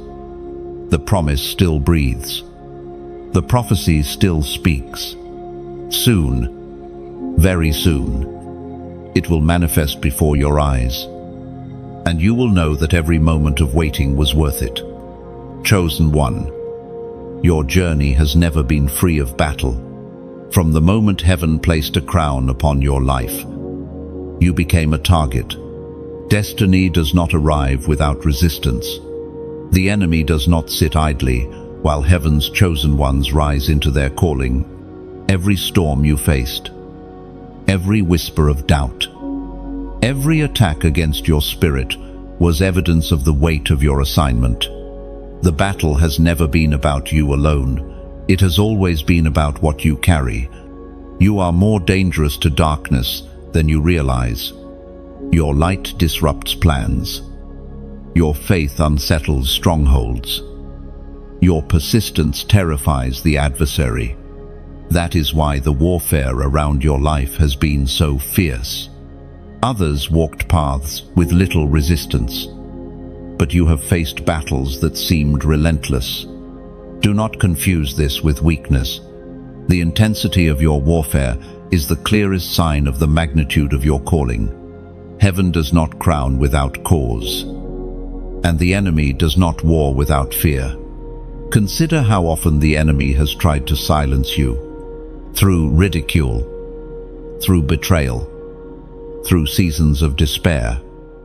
He hoped you would lay down your crown. Yet every time, you rose again. Every attack that should have broken you became another testimony that you cannot be defeated. The enemy has learned something about you that perhaps you are only beginning to grasp. You are unshakable because heaven's hand rests upon you. The Apostle Paul spoke of this battle in the letter to the Ephesians, chapter 6, verse 12. For our struggle is not against flesh and blood, but against the rulers, against the authorities, against the powers of this dark world, and against the spiritual forces of evil in the heavenly realms. Chosen one. Your fight has never been with people, those who laughed at you, those who rejected you, those who mocked you. They were only vessels. The true battle has always been spiritual. The ridicule you endured was simply the enemy's attempt to weaken your spirit, to make you abandon your path. But heaven reveals the truth. You have never been wrestling flesh and blood. You have been standing against powers, terrified of your light. This is why prayer has been your greatest weapon. Every whispered word in the dark was more powerful than their loudest laughter. Every moment you chose faith over fear shook foundations in the unseen realm. You thought you were simply surviving. But in truth, you were waging war with weapons stronger than any insult. Your crown was not defended by your hands, but by your faith. Chosen one. Understand this. The battle is proof of your significance. No one wars against the ordinary. Thieves do not break into empty houses. Armies do not mobilize against threats that do not exist. The reason your journey has been marked by such intensity is because your destiny carries weight. The enemy sees what many cannot. He sees the potential of your crown, the impact of your testimony, the authority of your anointing. And so, he wars. But every battle has also refined you. You learned discernment in betrayal. You learned endurance in rejection. You learned intimacy with God in silence. You learned resilience in fire. These lessons are not wasted. They are weapons forged in battle. You now carry an arsenal the enemy cannot dismantle. For each weapon was crafted through the very struggles meant to destroy you. Think of David again. He did not face Goliath with Saul's armor. He faced him with weapons learned in hidden battles with lions and bears defeated in the wilderness. In the same way, your current crown was not placed on you without preparation. You fought unseen battles that no one celebrated. You overcame private wars that no one applauded. And now, those hidden victories have prepared you for public testimony. Chosen one. The warfare has also revealed heaven's faithfulness. In every battle, you discovered that you were never truly alone. Even when you felt abandoned, there were angels assigned to your path. Even when laughter tried to drown your courage, there was a whisper reminding you to rise. Even when the enemy thought he had cornered you, heaven opened an unseen door of escape. You survived not by your strength, but by his covering. Do not forget, crowns are forged in battle. Authority is not granted cheaply. The weight of your calling demanded resistance, and you endured it. That is why you now stand crowned, not because the path was easy, but because you refused to surrender in the hardest seasons. The enemy tried, but he failed. His laughter was loud, but it could not last. You remain, crowned and chosen. Beloved, warfare will not cease entirely. For as long as you carry light, darkness will oppose you. But now you know the truth. The battle confirms your identity. You do not need to fear it. You do not need to shrink back. You have already proven that the crown upon your head cannot be removed by ridicule, cannot be burned by fire, cannot be silenced by laughter. So wear it boldly. Walk with the confidence of one who knows that every battle has already been accounted for in heaven's plan. Trust that the same God who crowned you will keep you. Remember that the laughter of men is small compared to the roar of heaven. And hold fast to this truth. Your destiny is unstoppable, because it was written by the one who cannot fail. Chosen one. The battle for your destiny is fierce, but the outcome is already secure. You are not fighting for victory, you are fighting from victory. The crown was placed on your head long before the first insult, long before the first rejection, long before the first tear, and no battle can remove what heaven has already sealed. Chosen one. The crown upon your head is not only for your own deliverance, it is for the breaking of chains that have bound generations before you. The laughter you endured was not just about you, it was about the cycles you were destined to shatter. The rejection you carried was not random. It was targeted because you were marked to be the one who changes the story. Generational curses tremble at your rising. Darkness has fought you hard because it knew you would not bow to what your bloodline once bowed to. The patterns you noticed in your family, the addictions, the failures, the betrayals, the shame are not accidents. They are evidence of cycles. They were chains meant to pass from one generation to the next. Unbroken, unquestioned. Yet heaven chose you as the interruption, where others surrendered. You resisted, where others were silent. You prayed, where others bowed. You stood, and because of your endurance, those chains are breaking. Chosen one. You must see the bigger picture. Your crown is not just for your head, it is for your lineage. You are the answer to prayers your ancestors whispered but never saw fulfilled. You are the testimony that curses do not last forever. You are the one heaven raised up to declare that the cycle stops here.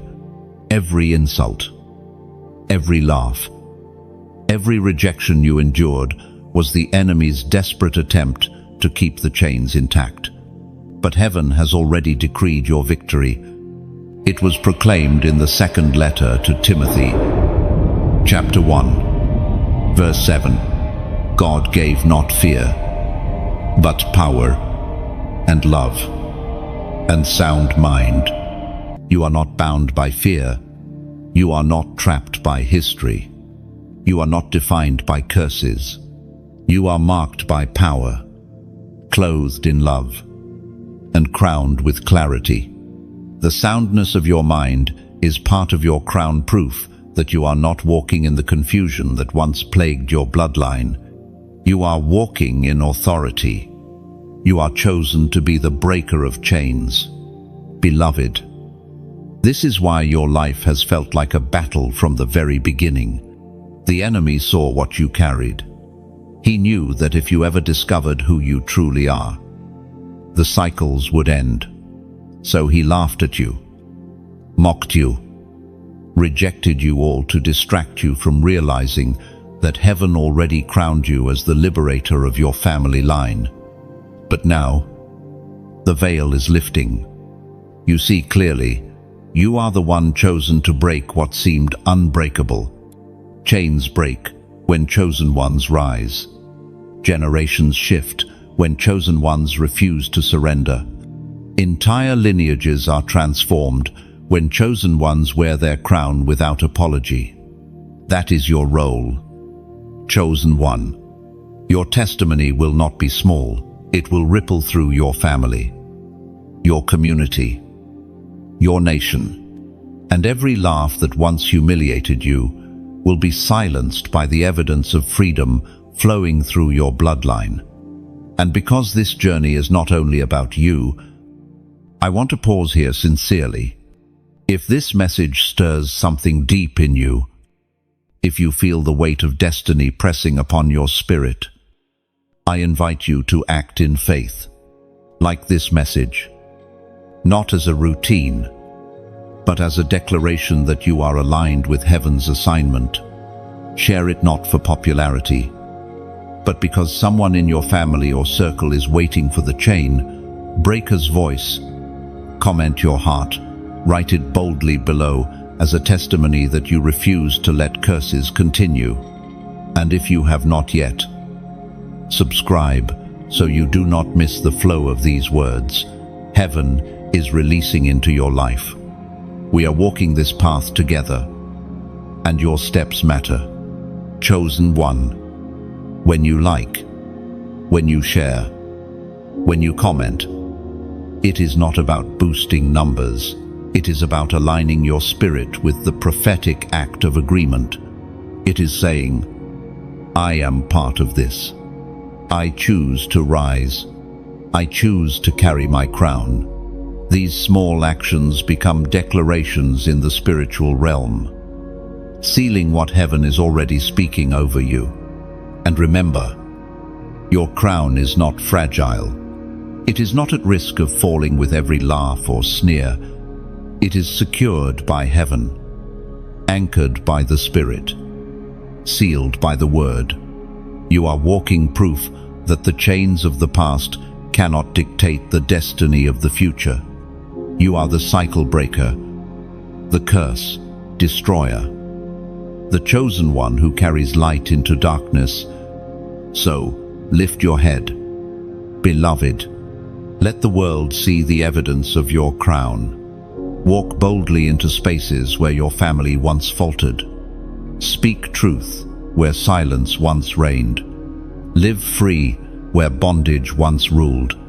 And as you do, know this: every step you take forward is a step your bloodline never dreamed possible. You are walking for more than yourself. You are walking for them all. Chosen one, your laughter will replace the laughter of mockery. Your testimony will replace the whispers of shame. Your crown will replace the curse. And one day, when people look at your life, they will say, this is the one heaven chose to break it all. MZ. Chosen one, your voice carries authority. Even when you felt ignored, even when they laughed at your words, even when your opinions were pushed aside, heaven knew the power embedded in your voice. Your crown was not only placed on your head, it was placed on your tongue. What you speak carries weight because the oil of heaven flows through your words. When you declare, things shift. When you pray, chains tremble. When you whisper faith, heaven answers with fire. Do not underestimate what you carry. Words are not just sounds, they are seeds. Every time you spoke in faith, heaven recorded it. Every declaration you made in the face of laughter became a weapon. You may have thought no one listened, but in the unseen realm, your words shook foundations. That is why the enemy fought so hard to silence you. He used ridicule, rejection, and doubt to make you believe your voice did not matter. But the very battle against your words is proof of their power. The prophet Jeremiah once felt the same. He thought himself too young, too unworthy to speak. Yet the Spirit spoke through the prophet Jeremiah. Chapter 1, Verse 9. The Lord reached out, touched my mouth. He said to me, I put my words in your mouth. Chosen one. Those same words echo over your life. Heaven has touched your mouth. Heaven has filled your tongue with fire. When you speak, it is not just your voice, it is heaven's decree through you. That is why your prayers linger long after they are spoken. That is why your words pierce hearts in ways you cannot explain. That is why your declarations carry authority. Your crown shines through your voice. Think back to the times when others dismissed you. Perhaps you shared a vision, and they laughed. Perhaps you offered wisdom, and they mocked. Perhaps you prayed aloud, and they rolled their eyes. Yet even in those moments, Heaven honored your voice. Men may not have listened, but angels did. Crowds may have ignored, but the throne did not.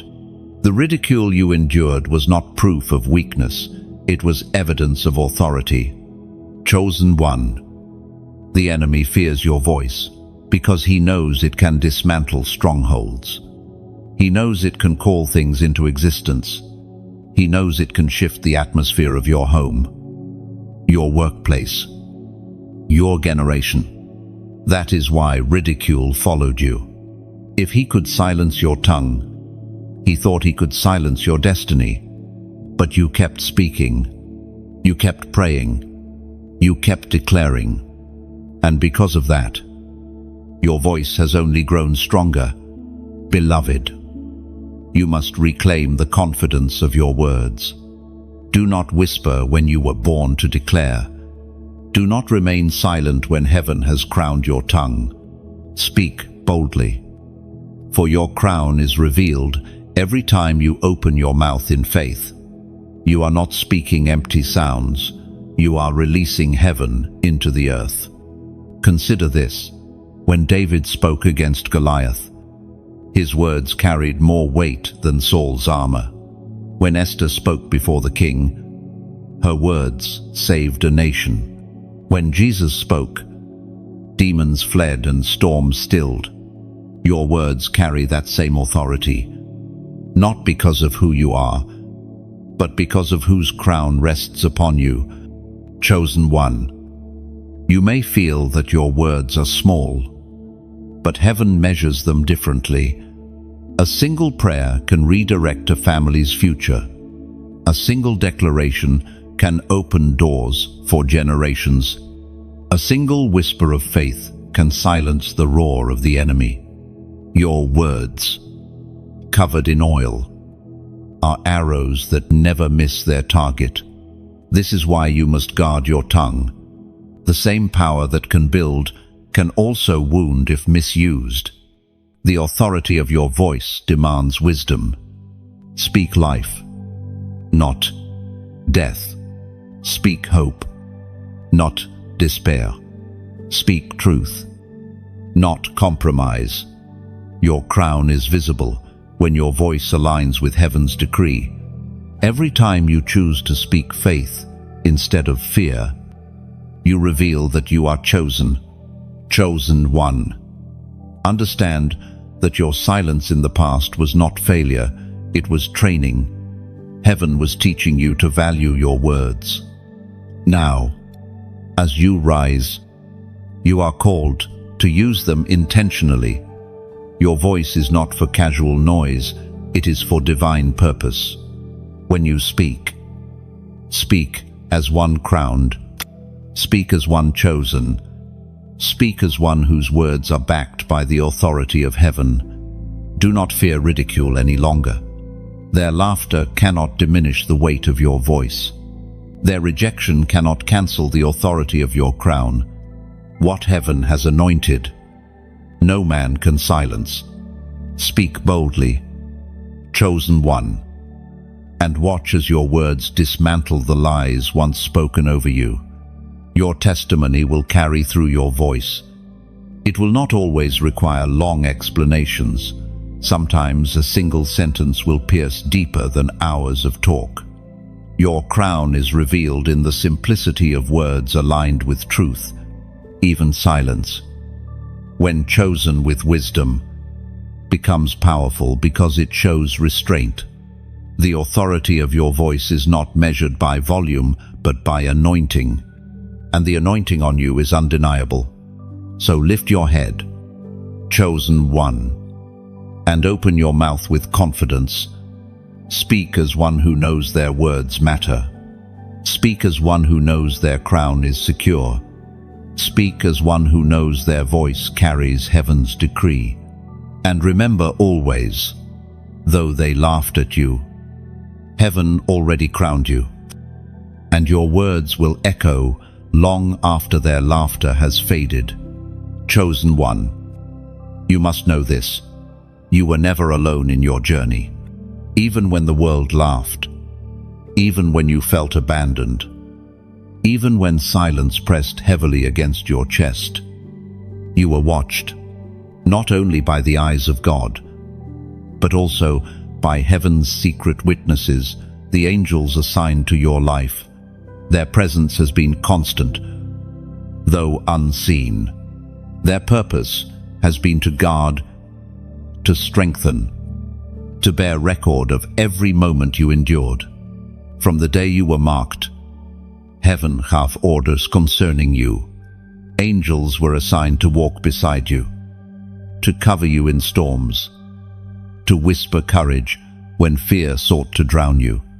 Many times you did not notice their hand, but their fingerprints were everywhere on the doors that opened unexpectedly, on the accidents you narrowly escaped, on the strength you found when you thought you had none left. There were moments when you felt abandoned, yet unseen hands steadied your path. When despair whispered that you were alone, heaven's messengers stood near, shielding you from dangers you never even recognized. Their silence was not absence, it was strength. They did not always intervene loudly, but their quiet presence ensured you survived every storm. The very fact that you are still here, crowned and chosen, is proof that invisible guardians carried you when your own strength faltered. Chosen one. Angels are not merely protectors, they are witnesses of destiny. They have seen your struggles in hidden rooms, your whispered prayers in the night, your tears falling into silence. They carried those moments as sacred evidence before the throne of God. When others mocked you, when men dismissed you, heaven's witnesses declared, "This one is faithful." Your endurance was not forgotten, it was documented. Your crown is not just a symbol of survival, it is the proof of heaven's testimony. Think of the power in this truth. When you walk, you never walk alone. When you speak, your words are carried into the unseen by angelic witnesses. When you pray, your voice does not fade into silence. It is escorted upward by those sent to minister to you. Their assignment is not casual, it is divine. And because heaven commanded them to guard your ways, not even the loudest laughter of your enemies could penetrate the shield that surrounded you. Chosen one. This awareness should give you boldness. You are backed by armies unseen, by guardians who have never abandoned their post. You need not fear the ridicule of men when you are celebrated in heaven's courts. You need not tremble at rejection when angels themselves rejoice at your endurance. Walk confidently, for your steps are watched, your battles recorded, your victories celebrated. Though you were laughed at on earth, you were honored in heaven, and heaven's honor always prevails. We are reminded through the writings of David in the Psalms, chapter 91, verse 11, "For he will command his angels concerning you to guard you in all your ways." Chosen one. This is not poetic imagery. This is reality. Heaven issued commands concerning you. Angels did not follow you casually. They were commanded to guard your path. When laughter tried to weaken you, they stood strong. When rejection left you wounded, they ministered silently to your heart. When the enemy set traps against you, they dismantled them before your feet could stumble. You see, their laughter was loud, but heaven's witnesses saw deeper. They saw your resilience, your prayers, your tears. They saw you rise when everything inside you wanted to fall. They carried those records into heaven's courtroom as testimony that you endured. Their mockery did not go unnoticed, but neither did your perseverance. Every choice you made to keep walking was seen, was celebrated, was honored by unseen eyes. Chosen one. The presence of these witnesses means you are never without support. While people may abandon you, while friends may betray you, while family may misunderstand you, you walk in the company of heaven. This is why you survived things others did not. This is why you rose when others broke. You were carried, shielded, surrounded. Their laughter thought it had isolated you, but heaven ensured you were never alone. Do you remember the times you felt a sudden peace in chaos? That was no coincidence. It was the whisper of your angelic guard. Do you recall when strength surged unexpectedly in your weakest moment? That was no accident. It was heaven strengthening you through its messengers. Do you realize how many dangers you passed without knowing? Countless. Because unseen hands redirected your steps. You are here, not by luck, but by divine protection. And the angels did more than protect. They rejoiced. Scripture tells us they celebrate when one soul turns to God. How much more?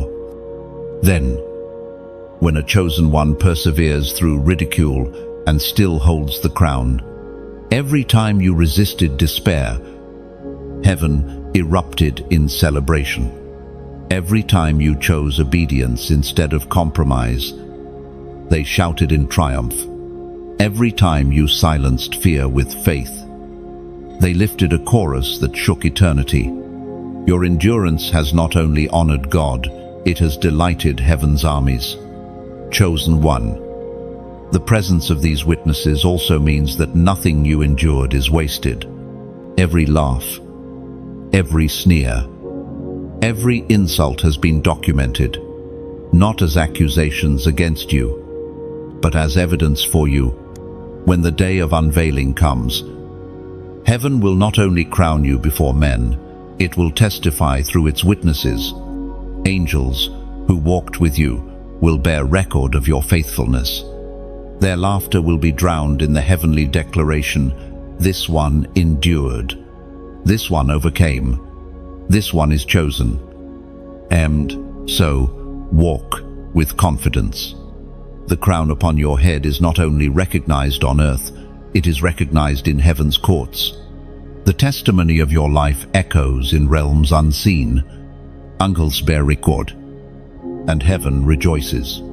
You are never isolated, never forgotten, never overlooked. You are heaven's marked one, and heaven's witnesses have guarded every step of your path. Beloved, let this truth bring you peace. You are surrounded by more than you see. You are strengthened by more than you feel. You are carried by more than you know. And because of this, no amount of laughter, no weight of rejection, no sting of mockery can undo the testimony heaven has already written about you. Chosen one, walk forward boldly. The laughter of men may continue for a season, but it cannot outweigh the witness of heaven. You are guarded. You are covered. You are crowned. And when the final unveiling comes, you will not stand alone. You will stand surrounded by the secret witnesses who always knew you were chosen. Chosen one.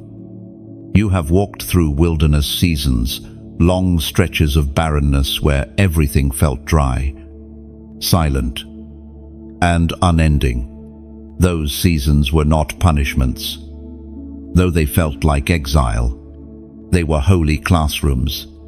The wilderness was where your heart was refined, where distractions were stripped away, where faith was tested and proven.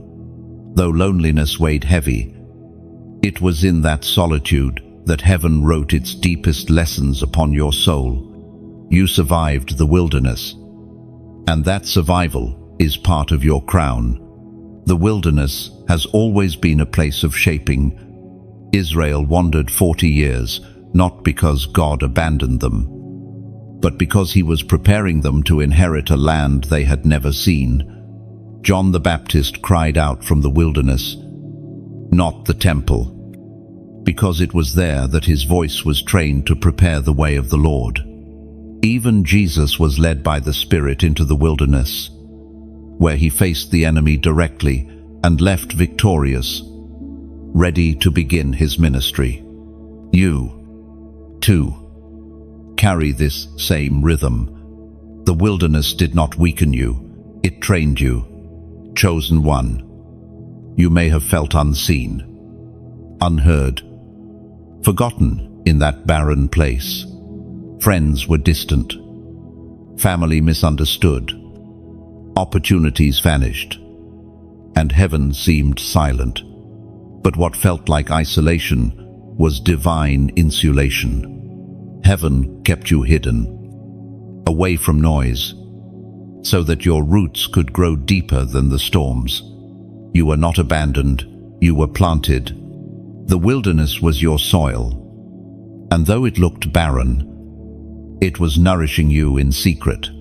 The Word of God declares in the book of Deuteronomy, chapter 8, verse 2, "Remember how the Lord your God led you all the way in the wilderness these 40 years, to humble and test you in order to know what was in your heart, whether or not you would keep his commands." Beloved, this verse is your story. The wilderness revealed your heart. It humbled you, tested you, and proved your faith. You discovered whether your devotion was dependent on comfort or rooted in conviction. And though the journey was painful, you endured. You did not abandon your crown. You did not bow to despair. You stood, even when you felt broken. That is why you are here now. Still chosen, still crowned, still anointed, chosen one. The wilderness did more than refine it, revealed. It revealed strengths you never knew you carried. It revealed resilience hidden beneath your tears. It revealed that when all was stripped away, you were still anchored in God. The wilderness was where the laughter of men could no longer reach you, because their voices were absent. It was only you and heaven, only your crown and the silence of the desert. And though you questioned, though you cried, though you feared, you did not break. You survived. This survival is no small thing. Many entered wilderness seasons and surrendered. Many bowed to despair, compromised, abandoned their calling. But you did not. You may have stumbled, but you rose again. You may have doubted, but you clung to hope. You may have cried, but you kept walking. And now, heaven records your endurance as evidence that you are worthy to wear the crown placed upon your life. Chosen one. Hear this clearly. The wilderness will not last forever. It was a season, not a sentence. Its barrenness was temporary, but its lessons are eternal. You will carry the wisdom of the wilderness for the rest of your journey. It will keep you humble in times of honor. It will keep you grateful in seasons of abundance. It will keep you anchored when laughter tries again to shake you. The wilderness that once seemed like your grave has become your foundation. This is why you must mark this moment. Right here. Declare in faith. 555. Type it boldly in the comments. Not as a ritual, but as a prophetic act. 5 is the number of grace, and grace is what carried you through the wilderness. 555 is heaven's reminder that grace upon grace sustained you. By writing it, you declare, I survived by grace. I am crowned by grace. I walk forward in grace. Let the number be your seal that the wilderness did not defeat you. And when you declare it, let your spirit remember the nights you almost gave up. Remember the mornings you questioned why you kept going. Remember the heaviness of isolation. Then remind yourself, grace was there. Grace carried you when strength failed. Grace kept your crown secure when your hands trembled. Grace is why you stand today, crowned and chosen. Beloved, you are not the same person who entered the wilderness. You emerged, transformed. Your faith is sharper, your discernment deeper, your compassion richer. You can now recognize the silent pain of others because you lived it yourself. You can now comfort the broken with authenticity because you were broken too. You can now guide others through barren seasons because you have walked that path and lived to testify.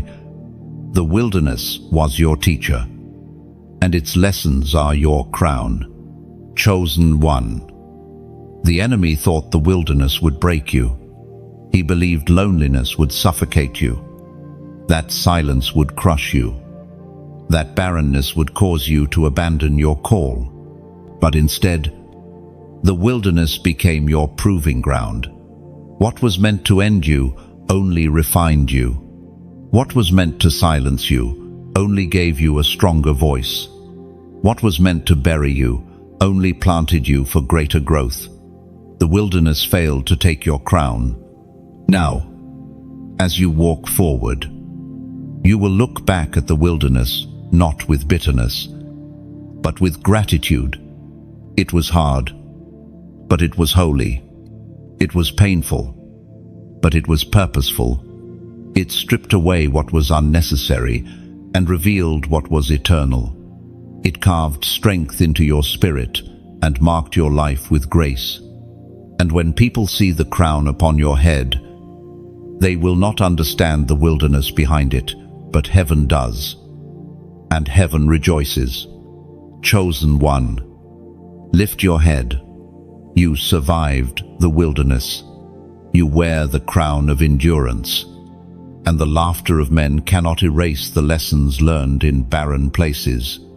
Walk boldly now, for the season of wilderness has passed, but its wisdom remains. The crown you carry is brighter because of it, and your destiny is stronger because you endured. Chosen one, the wilderness prepared you, but now comes the rising. There is a sound in the spirit, a vibration that echoes louder than the laughter of men, the sound of your unveiling.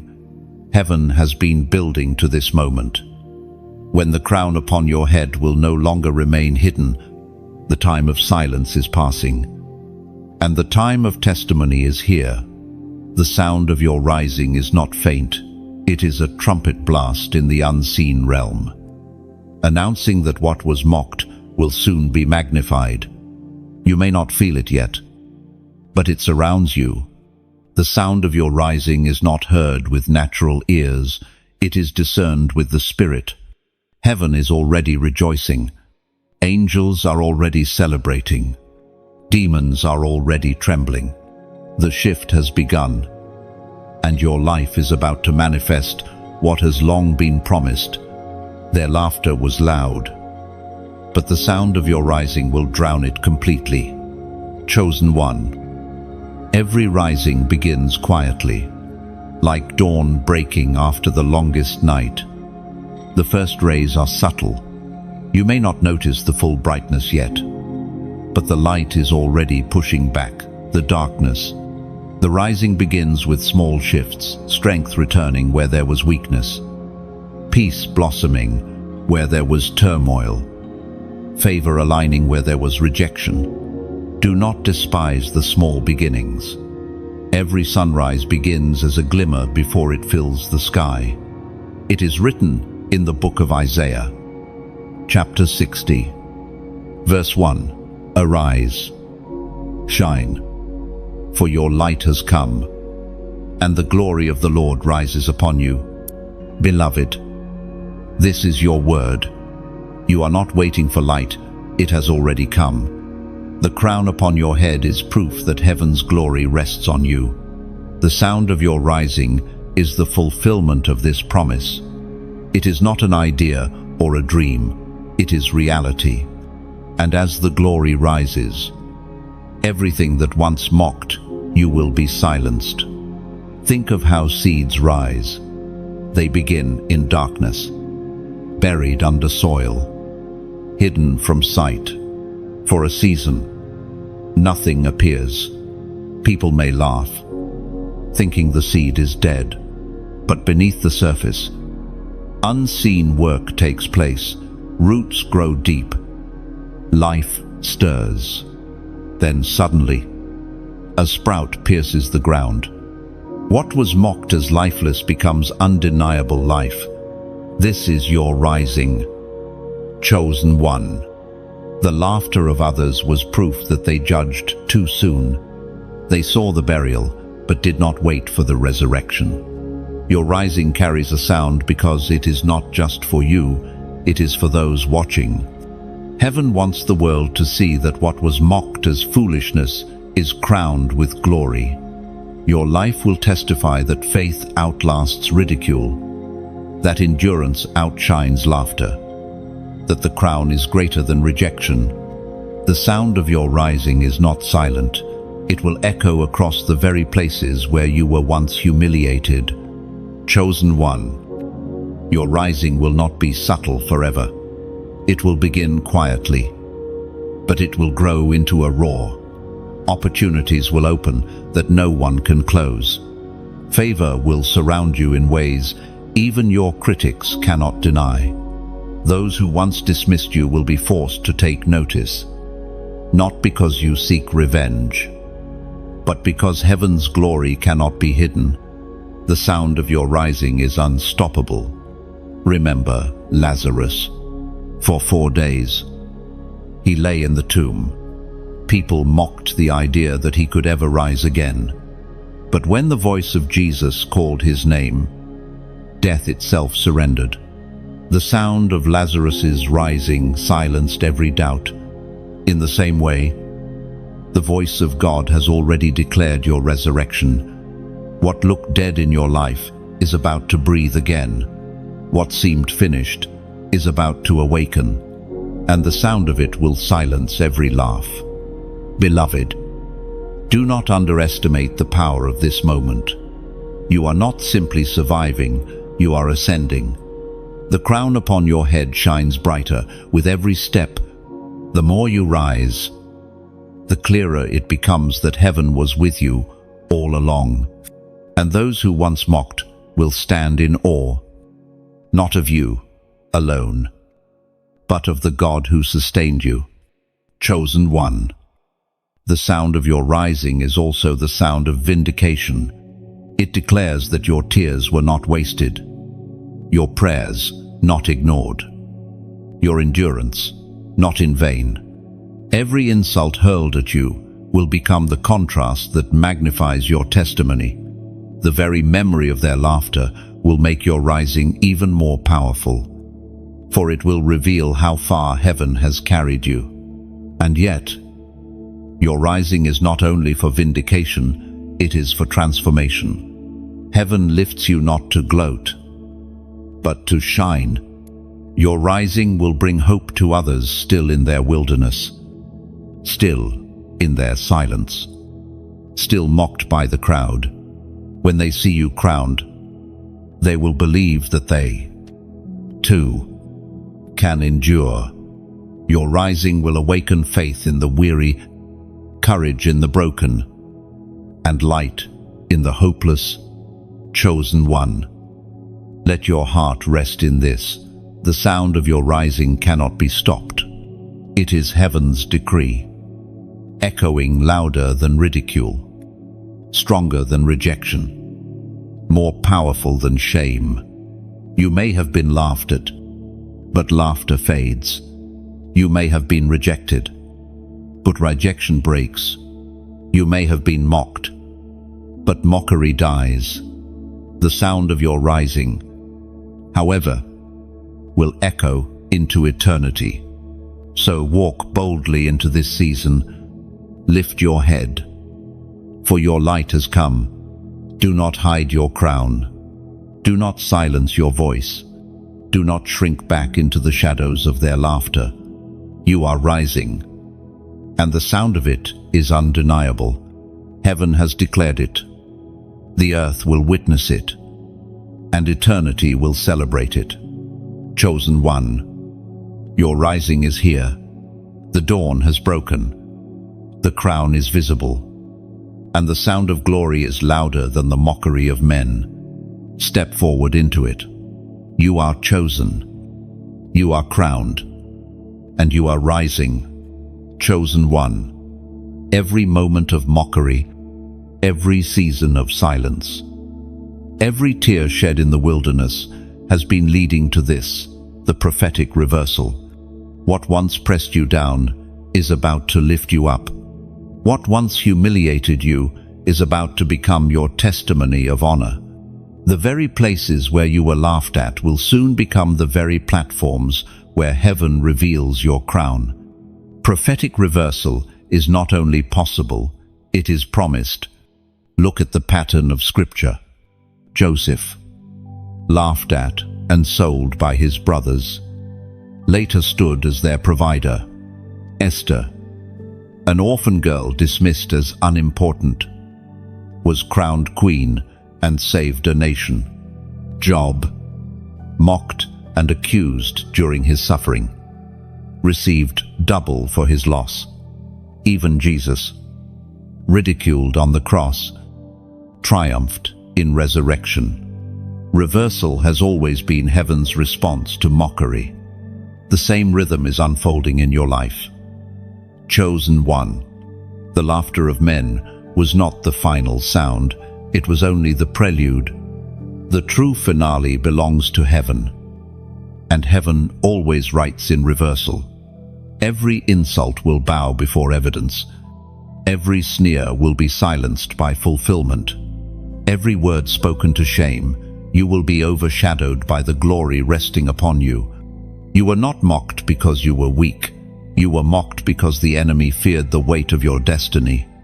It is written in the book of Isaiah, chapter 61, verse 7, "Instead of your shame, you will receive a double portion, and instead of disgrace, you will rejoice in your inheritance.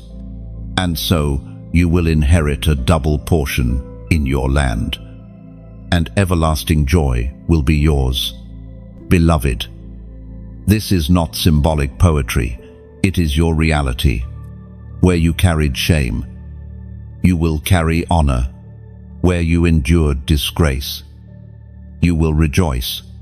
Where you were laughed at, you will shine. The prophetic reversal is already in motion, and no laugh, no insult, no rejection can stop it. Chosen one. This reversal is more than personal, it is generational. When heaven reverses, it does not only lift you, it shifts the ground beneath your family, your community, even your nation. The reversal in Joseph's life saved countless lives. The reversal in Esther's life altered the future of her people. The reversal in your life will echo far beyond your name. Your crown is not small, it carries influence you cannot yet measure. And because this moment is so critical, I pause with sincerity to speak to your spirit. If this word resonates with you, if you sense heaven stirring confirmation within you, then align with it. Like this message, not out of routine, but as a declaration that you choose to walk in the reversal heaven has spoken. Share it not to gather attention, but because someone else is still buried under mockery and needs to hear that reversal is coming. Subscribe not as an act of habit, but as a way of staying connected to words that strengthen your crown. These small actions are prophetic. They mirror your agreement with what heaven is already doing. Chosen one. Prophetic reversal means that the very evidence used to laugh at you will be transformed into the evidence of your crown. The same tears you cried in silence will become the streams of your testimony. The same rejection you endured will become the platform for your rising. The very scars you tried to hide will become proof that you survived what should have destroyed you. This reversal will not erase the past, it will redeem it. You must also understand, reversal is sudden. Just as the morning sun breaks the night without warning, so will your testimony break forth. One moment you will feel hidden, the next you will be unveiled. One moment you will be remembered for shame, the next you will be known for glory. One moment the laughter of your enemies will seem loud, the next it will be drowned out by applause from heaven and honor on earth. Beloved, prophetic reversal also teaches you humility. When it happens, do not forget where you came from. Do not despise those who laughed at you. Extend mercy, because mercy is part of your crown. The power of reversal is not only in your vindication, it is in your ability to bless even those who mocked you. This is how heaven's glory shines brightest, not in revenge, but in redemption. And remember, reversal is not only for your good, it is for God's glory. When the world sees your transformation, they will not credit you, they will acknowledge Him. Your life will become the living proof that heaven's decrees cannot be mocked. They will see that the crown was always real, that the oil was always present, that the laughter was always powerless. Your story will reveal that heaven's chosen ones are never abandoned, never overlooked, never silenced. Chosen one.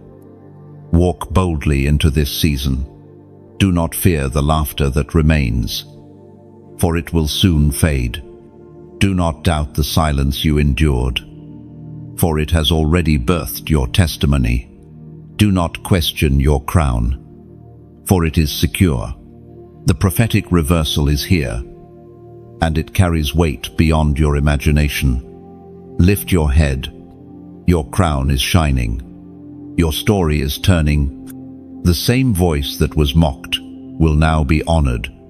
The same presence that was rejected will now be welcomed. The same life that was laughed at will now be celebrated. This is the power of prophetic reversal. And you, chosen one, are standing in its flow. Chosen one. There is something you must understand about the timing of heaven. Delay is not denial. The seasons where you felt forgotten were not evidence that the crown slipped from your head. They were proof that heaven was preparing the right moment. God's timing is not measured by the impatience of men or the laughter of your enemies. His timing is perfect, precise, and purposeful. What seemed like silence was really alignment. You see, when heaven prepares to unveil a chosen one, it does so with care. Nothing is rushed. Nothing is wasted. Every trial you endured was a piece of preparation. Every tear you shed watered the soil of your destiny. Every insult spoken against you became fuel for your rising. The delay you hated was shaping you into the kind of vessel that could not only wear the crown but carry it well. Chosen one. Think of the seasons where you felt ready, yet nothing happened. You prayed for doors to open, but they remained closed. You longed for recognition, but you remained hidden. You asked for breakthrough, but silence followed. These moments were not punishment, they were protection. Heaven withheld what you desired because the timing was not yet ripe.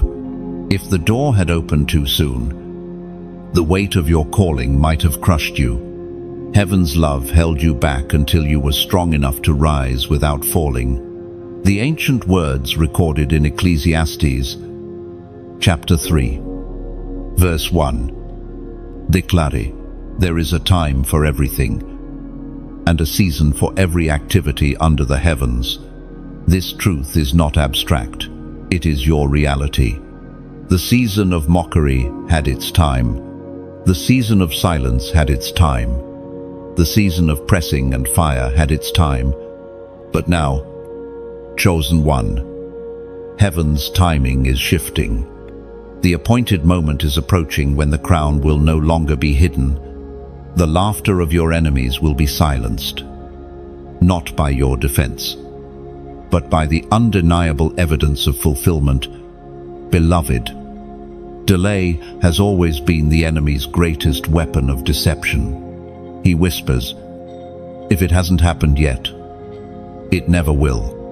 He uses time to plant doubt. He magnifies waiting to make you feel abandoned. But the truth is this: time is heaven's servant, not the enemy's. Every moment you waited was part of the choreography of destiny. Every second of delay was building a testimony so great that when it comes, there will be no doubt it was God. Chosen one, you are not late. You are right on time. Heaven does not measure by clocks and calendars. It measures by readiness. And you are ready now in a way you were not before. You have been refined, tested, strengthened. You have been humbled, healed, prepared. You carry scars that remind you of endurance, wisdom that protects you from pride, and faith that anchors you in storms. This is why the timing had to wait, so that when your crown shines publicly, you will not fall under its weight. Think of Joseph again. His dreams were real, yet they took years to unfold. He was mocked, sold, imprisoned, forgotten, yet, at the appointed time, he was raised to the palace. Think of David, anointed as king in his youth. Yet he waited years, fleeing from Saul, living in caves, enduring mockery, until the crown was placed upon his head. Think of Jesus, prophesied for centuries, yet revealed in the fullness of time. The waiting was not wasted. It was preparation for glory. And now, chosen one, your waiting is drawing to a close. Heaven's clock is striking the hour. What once seemed like endless delay is about to transform into sudden acceleration. Doors will open quickly. Opportunities will align perfectly. And the very people who once laughed will watch in silence as heaven reveals what it has been preparing all along. Pause for a moment. Beloved, let your spirit respond to this word. In the comments, declare, "I trust God." Just 3 words. But they shake the kingdom of darkness. They silence doubt. They rebuke impatience. They anchor your soul in truth. Write them boldly, not just as a statement, but as a prophetic act of surrender. Heaven takes note when faith is declared, and your simple words become eternal testimony. Chosen one, when you say, "I trust God," you are declaring that His timing is perfect. Even when you do not understand, you are declaring that His crown is secure. Even when men laugh, you are declaring that His promise is sure. Even when years seem long, you are declaring that the laughter of your enemies cannot outlast the decree of heaven. And in that declaration, your spirit aligns with the rhythm of eternity. Do not despise the years behind you. They were necessary. They refined you into who you are today. Without them, your crown would not fit. Without them, your testimony would not shine. Without them, your endurance would not inspire. The laughter of others may have echoed in those years, but heaven's timing has the final word. And soon, chosen one, the unveiling will silence every mockery. So, hold fast. Stand tall. Walk with assurance. The delay was never denial. It was destiny in disguise. And when the fullness of time arrives, you will not just receive a crown, You will carry the authority of one who waited faithfully. Heaven's timing is perfect. And you, beloved, are about to see the beauty of a promise fulfilled at the right time. Chosen one. The laughter of men was never the only sound surrounding your journey. There is another laughter, the laughter of heaven. When the plans of the enemy gathered against you, when the voices of mockery echoed around you, heaven's throne did not tremble. Instead, heaven laughed, not because your suffering was light, but because the futility of darkness is always exposed before the power of God. Heaven saw what men could not, that the end was already written in your favor. It is written in the book of Psalms, chapter 2, verse 4. The one enthroned in heaven laughs, the Lord scoffs at them. Beloved, this laughter is not cruelty, it is sovereignty. God's laughter is the sound of assurance. It is the reminder that no scheme of man, no plot of darkness, no ridicule of the crowd can overturn what he has decreed. When they laughed at you, heaven laughed louder, because heaven already knew that their mockery was powerless against your crown. Think of how different heaven's perspective is from earth's. On earth, you felt the sting of rejection, the heaviness of ridicule. In heaven, those moments were but whispers in the grand design. Heaven saw your tears, but also saw the harvest they would water. Heaven heard the laughter of your enemies, but also heard the applause that awaited you. Heaven never feared the outcome, because the crown had already been sealed upon your head. Chosen one. Heaven's laughter is a weapon. It disarms the power of your enemies, reducing their schemes to dust. Every time the enemy thought he had cornered you, heaven laughed, because there was always an unseen way of escape. Every time people mocked your devotion, heaven laughed, because the fulfillment of prophecy was already in motion. Every time doubt whispered in your ear, heaven laughed, because the crown was never in jeopardy. This is why your story carries such weight. It is not only a tale of endurance, it is a testimony of heaven's sovereignty. The mockery you endured is not just a record of human cruelty, it is the backdrop against which heaven's laughter shines. For when heaven laughs, it is not at your expense, but at the futility of every force that dared to oppose what God already decreed. Chosen one. Let this truth settle deeply. Heaven's laughter is your assurance. While you wrestled with doubt, heaven was certain. While you wondered if you had strength, heaven knew you would endure. While you questioned whether the crown was real, heaven laughed at the very idea that it could ever be removed. You were never as vulnerable as you felt. You were always protected, always sustained, always crowned. Consider Sarah. When she heard the promise of a child in her old age, she laughed in disbelief. But heaven's laughter came first.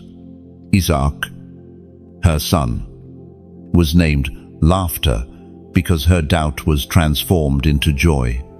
What began as disbelief ended as fulfillment. The laughter of heaven had the final word. So it is with you. Their ridicule may echo now, but it will transform into your rejoicing. Heaven's laughter will always turn disbelief into joy. Chosen one. Your enemies did not understand this. They thought their words carried weight. They thought their laughter had power. They thought their rejection defined you. But heaven knew differently. Their mockery was nothing but noise, fading against the eternal decree of God. What they intended as shame has become your stage. What they used as insult has become your evidence. What they thought was the end has become the very beginning of your testimony. The laughter of heaven is also a call to peace.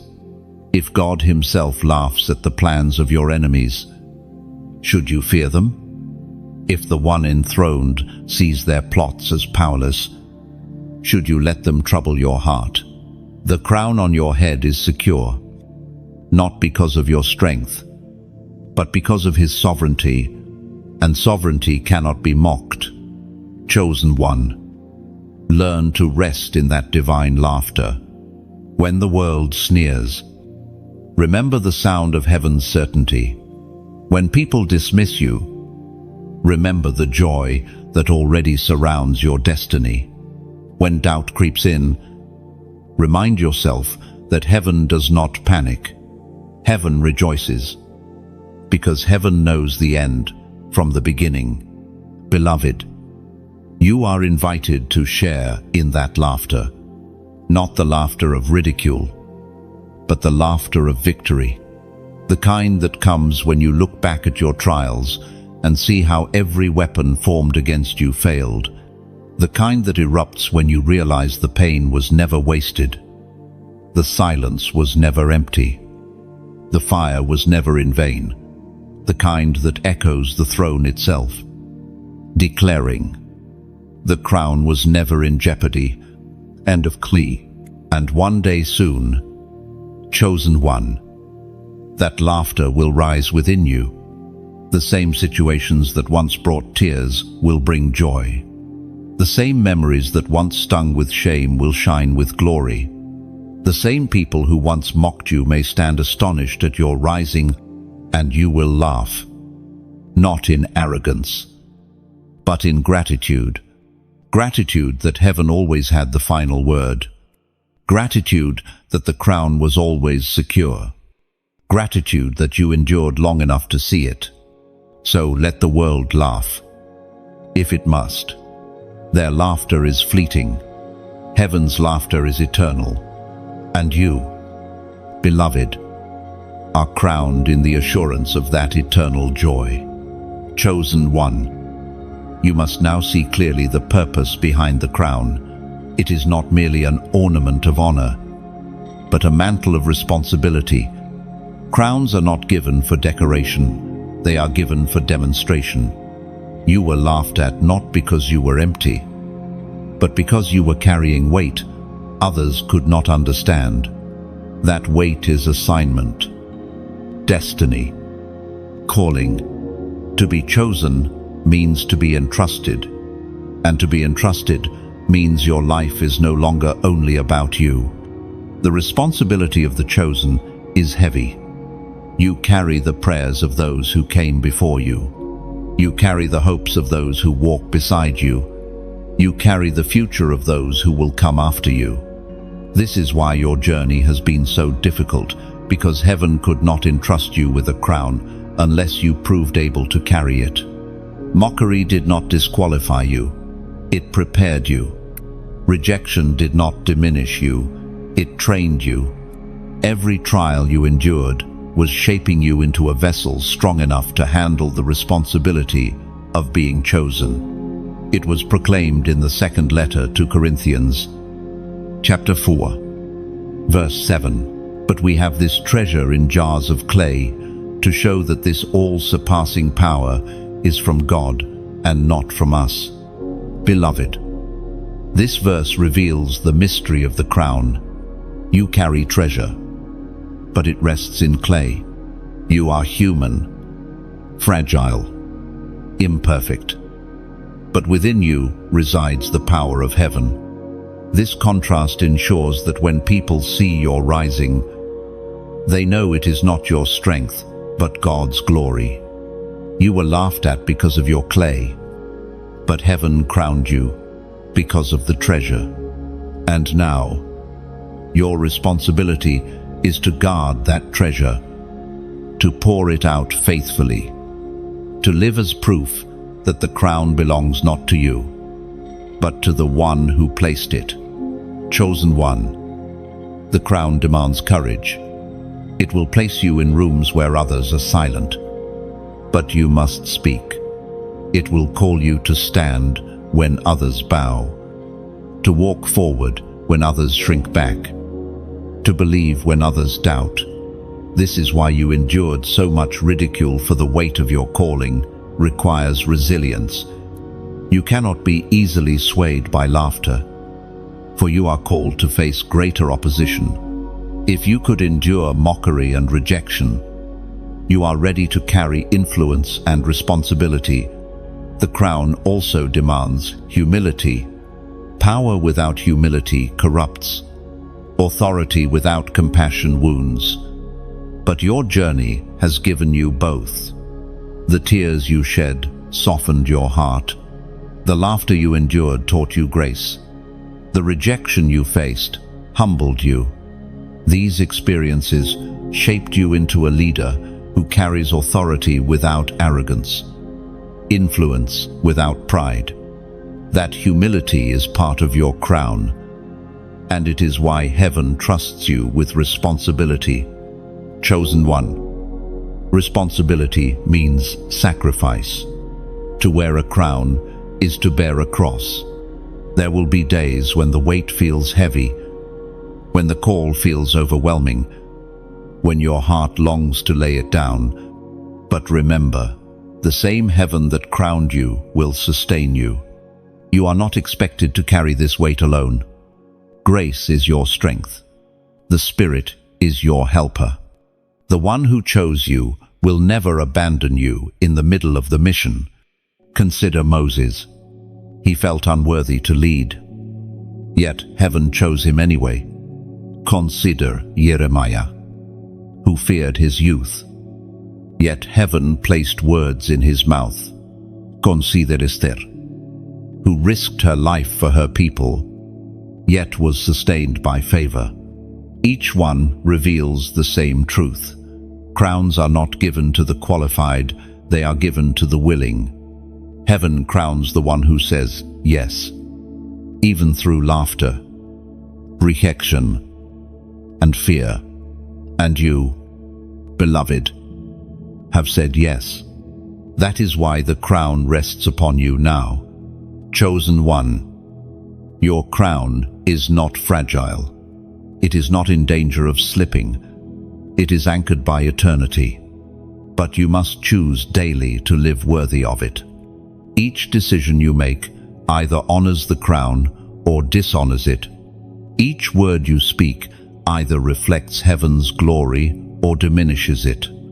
The responsibility of being chosen is not light, but it is sacred, and heaven equips you with wisdom, strength, and grace to walk in it faithfully. Remember always, the crown is not for your ego, it is for His glory. Your testimony is not to exalt your name, it is to exalt His. The reversal of mockery into honor is not for revenge, it is for redemption. You are chosen not just to be celebrated, but to be a light for others, still walking in darkness. That is the weight of the crown, so carry it boldly. Chosen one.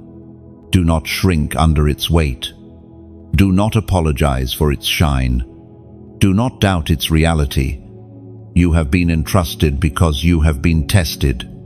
You have been crowned because you endured. You have been chosen because you refused to surrender. And now, heaven looks upon you with joy, not only because you wear the crown, but because you carry it with humility, strength, and grace. Chosen one. Responsibility is the proof of your crown. And though men once laughed, heaven already knew you would carry it well. That is why you are still here, still standing, still shining. The laughter has faded, but the crown remains. And the responsibility of your calling will echo long after mockery is forgotten. Chosen one. Destiny always carries a cost, but it also carries a sign. When heaven crowns someone, the mark is undeniable, even when others pretend not to see it. You have carried this mark through rejection, through laughter, through misunderstanding, and through silence. Though the world mocked, the crown has remained. Though the enemy tried to crush you, the oil has never dried. The evidence of heaven's hand upon your life has never faded. But now, the season has come for you to declare it with faith, not shame. The laughter you endured was meant to keep you silent. But heaven is calling you to speak boldly, to declare what you carry, to align your voice with what heaven already decreed. The act of declaration is not empty, it is prophetic. When you speak, the unseen realm takes notice. Angels align with your words, and the testimony of heaven grows louder. The ancient words recorded in the book of Romans, chapter 8, verse 30, and those he predestined, he also called. Those he called, he also justified. Those he justified, he also glorified. Beloved, this verse is not only a truth from long ago, it is a mirror of your life. You were predestined. You were called. You were justified. And now, you will be glorified. The glory is not about pride or human applause. It is about heaven's light shining through you so brightly that even those who laughed cannot deny it. The steps have already been written, and your story is unfolding exactly as heaven intended. Chosen one, the reason you faced such resistance is because you carry predestination. The enemy does not fight what has no future. He fights the ones whose tomorrow is brighter than their today. That is why the laughter was so loud. It was an attempt to convince you to surrender what heaven already decreed. But you endured. You refused to bow. And because of that, the predestined plan continues to unfold. Now is the time to act in faith. Right here. Let this be more than words. Let it be prophecy. In the comments, declare 2222. This number is not random. It symbolizes balance, divine alignment, and confirmation. It is heaven's reminder that everything is coming into order, that the chaos you endured is giving way to clarity, that the ridicule you suffered is giving way to recognition, that the rejection you carried is giving way to reward. When you type it, you are saying, I align with heaven's decree. I embrace my crown. I walk in divine order. Do not underestimate this act. Numbers in the Bible always carried meaning: 40 for testing, 7 for completion, 12 for government. This number is your sign of alignment. It is the visible seal of an invisible truth. You are walking in step with destiny. The same God who predestined you will justify you, and the same God who justified you will glorify you. This is the promise. This is the crown. Chosen one. The declaration is not only for your heart, it is for your future. When you speak, you set things in motion. The laughers thought they had the final word, but your declaration proves otherwise. They laughed yesterday, but today you declare the crown is real. The oil is flowing. The glory is rising. Every word you write in faith becomes a stone thrown against the mockery that once tried to cage you. And remember, beloved, this alignment is not fragile. Once heaven decrees, no man can revoke it. Once heaven seals, no laugh can erase it. Once heaven crowns, no insult can dethrone it. You are not standing in uncertainty, you are standing in assurance. The number you declare is simply your agreement, your visible yes to what heaven already spoke. Chosen one. This season of alignment also means acceleration. What once seemed slow will move quickly. What once felt delayed will arrive suddenly. The crown upon your head will attract what is meant for you, and nothing can stand in the way. The same laughter that once pushed you aside will not be able to deny you access. Heaven's decree opens doors that no man can shut. But in this acceleration, remain grounded. Do not let pride creep in. Do not forget the tears, the nights of silence, the fire of testing. Carry humility as tightly as you carry the crown. Remember that you were once mocked, so you could now comfort those who are mocked. Remember that you were once hidden, so you could now guide those still in the wilderness. Remember that your crown is not only for you, it is for those who will rise after you. Chosen one. When you declare 2222, you are not only marking your own life, you are declaring alignment for your bloodline, your future, and your legacy. You are saying, I will not allow cycles of mockery to define us anymore. I align with heaven's order. Your faith becomes a generational seed, and heaven will honor it. So walk boldly. Beloved, you have been predestined, called, justified, and soon glorified. The crown is proof. The oil is evidence. The laughter of men was noise. But the decree of heaven is eternal. And as you step forward, every comment, every act of faith, every declaration of alignment becomes a prophetic stone, building the altar of your testimony.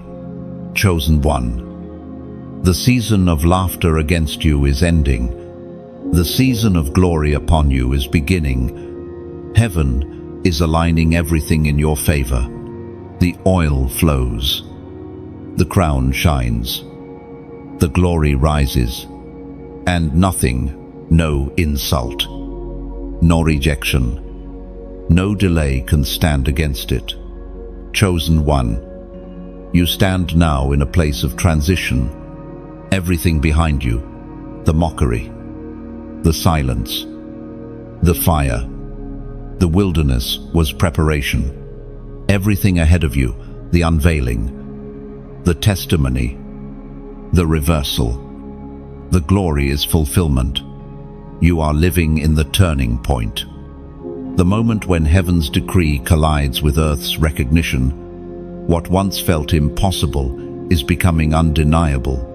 What once was hidden is being revealed. What once was laughed at will soon be honored. The transition is not always smooth. It feels strange to step out of seasons where rejection defined you, into seasons where honor awaits. Sometimes your mind still carries the echo of laughter, even when your spirit knows it has been silenced. But, beloved, you cannot live by old echoes.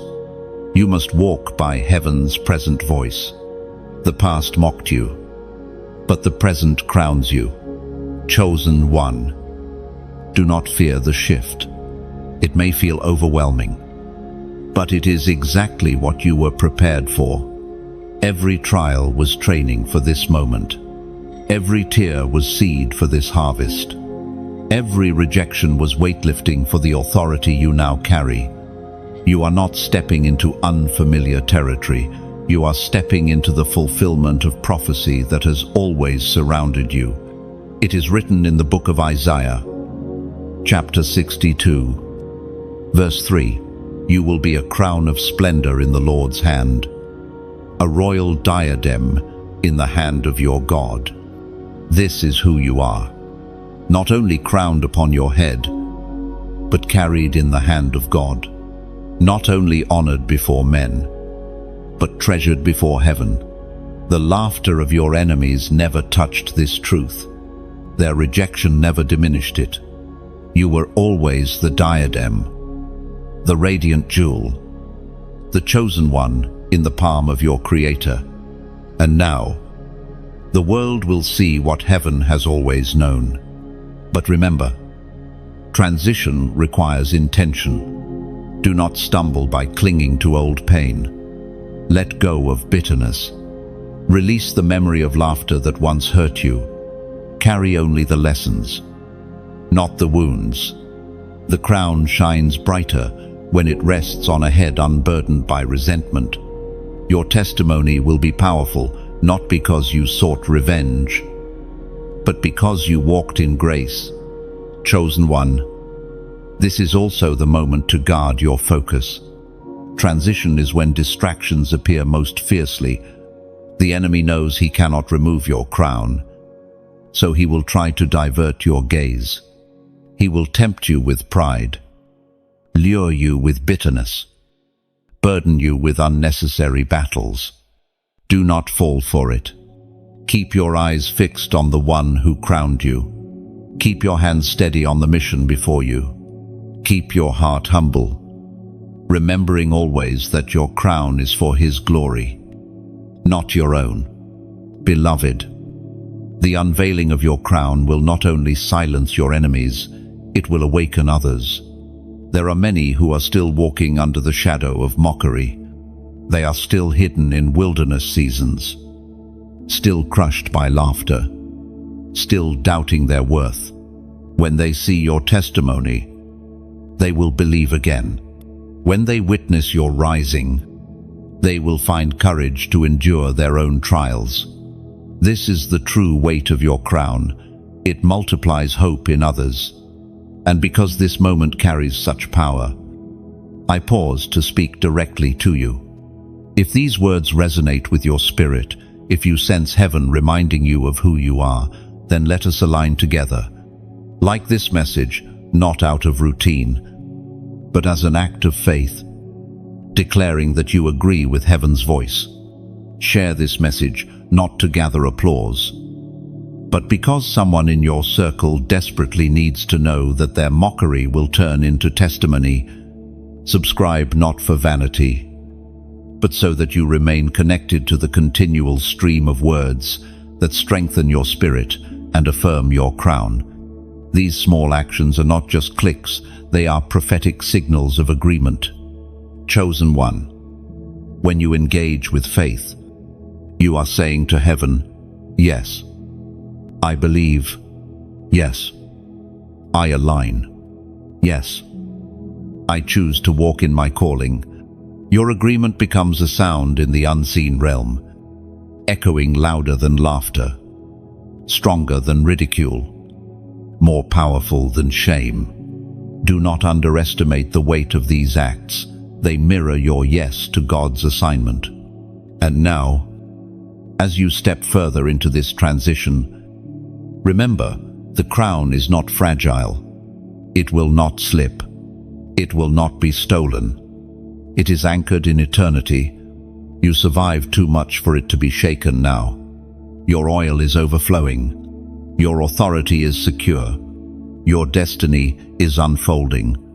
You are walking into days of clarity, favor, and recognition. And all of it will testify, not to your greatness, but to the greatness of the one who chose you. Chosen one. The laughter you endured is already fading. Soon, even those who mocked will marvel, not because you sought to prove them wrong, but because heaven has proven itself faithful. You are not here to impress them. You are here to reveal him. That is your assignment. That is your crown. So walk boldly into the shift. Step out of shadows and into light. Carry your crown with humility, with strength, with faith. Remember that the crown is not the end of your journey. It is the beginning of greater responsibility, deeper love, stronger testimony. The world will see, but heaven already knew, and heaven's decree will never fail. Chosen one. The laughter you endured was loud, but it never had the final word. Heaven has always reserved the last word for itself, and that word is victory. You are not defined by the echo of insults. You are defined by the decree of eternity. Every sneer, every mocking whisper, every dismissive gesture has already been overruled by the voice of the one who crowned you. And now, the season has come for you to speak too, not to defend yourself, but to declare your faith. You see, declaration is powerful. The enemy has used laughter to wound your spirit, but heaven gives you words to heal it. When you declare truth over your life, you are not just speaking, you are aligning. Every declaration is a seed, and every seed grows into testimony. Your voice, once drowned in mockery, becomes the trumpet that silences the darkness. That is why you must not remain silent. Speak boldly, declare boldly, for your words are crowns in themselves.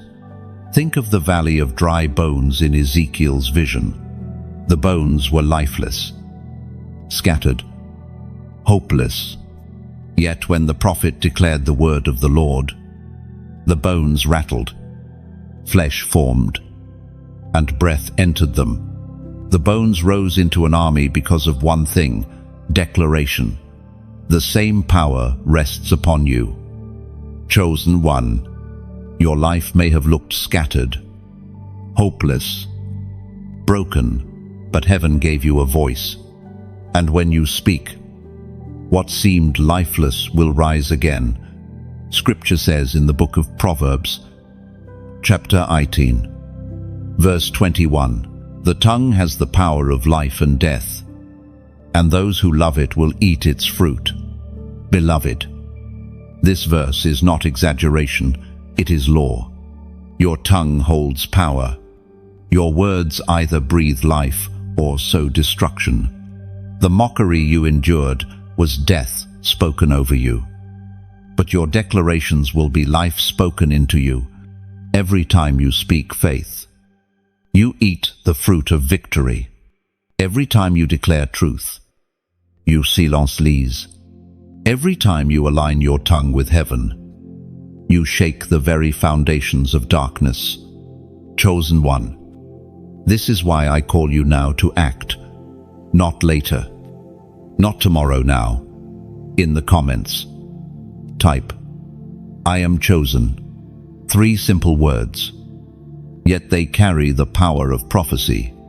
When you declare them, you are not merely writing, you are testifying.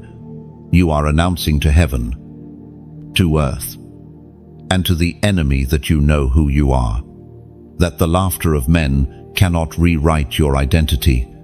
That the crown is not imagined, it is real. Do not underestimate these words. "I am chosen" is not a phrase, it is a roar. It is your agreement with heaven. It is your rejection of shame. It is your anchor in the storm. Every time you speak it, you remind your spirit of its truth and remind your enemies of their defeat. Say it aloud. Write it boldly. Live it daily. For you are chosen, and nothing can undo that. Chosen one. The reason declaration matters is because the battle is not only external, it is internal. The laughter of others planted seeds of doubt in your heart. You sometimes wondered if they were right. You sometimes questioned if you really were chosen. But declarations uproot those lies. When you speak truth over yourself, you silence the inner echoes of mockery. You replace doubt with faith, fear with courage, shame with glory. Your crown shines brightest when your mouth agrees with heaven. Think of Jesus in the wilderness. The enemy tempted him with lies, twisting scripture, mocking his identity. Yet Jesus did not remain silent.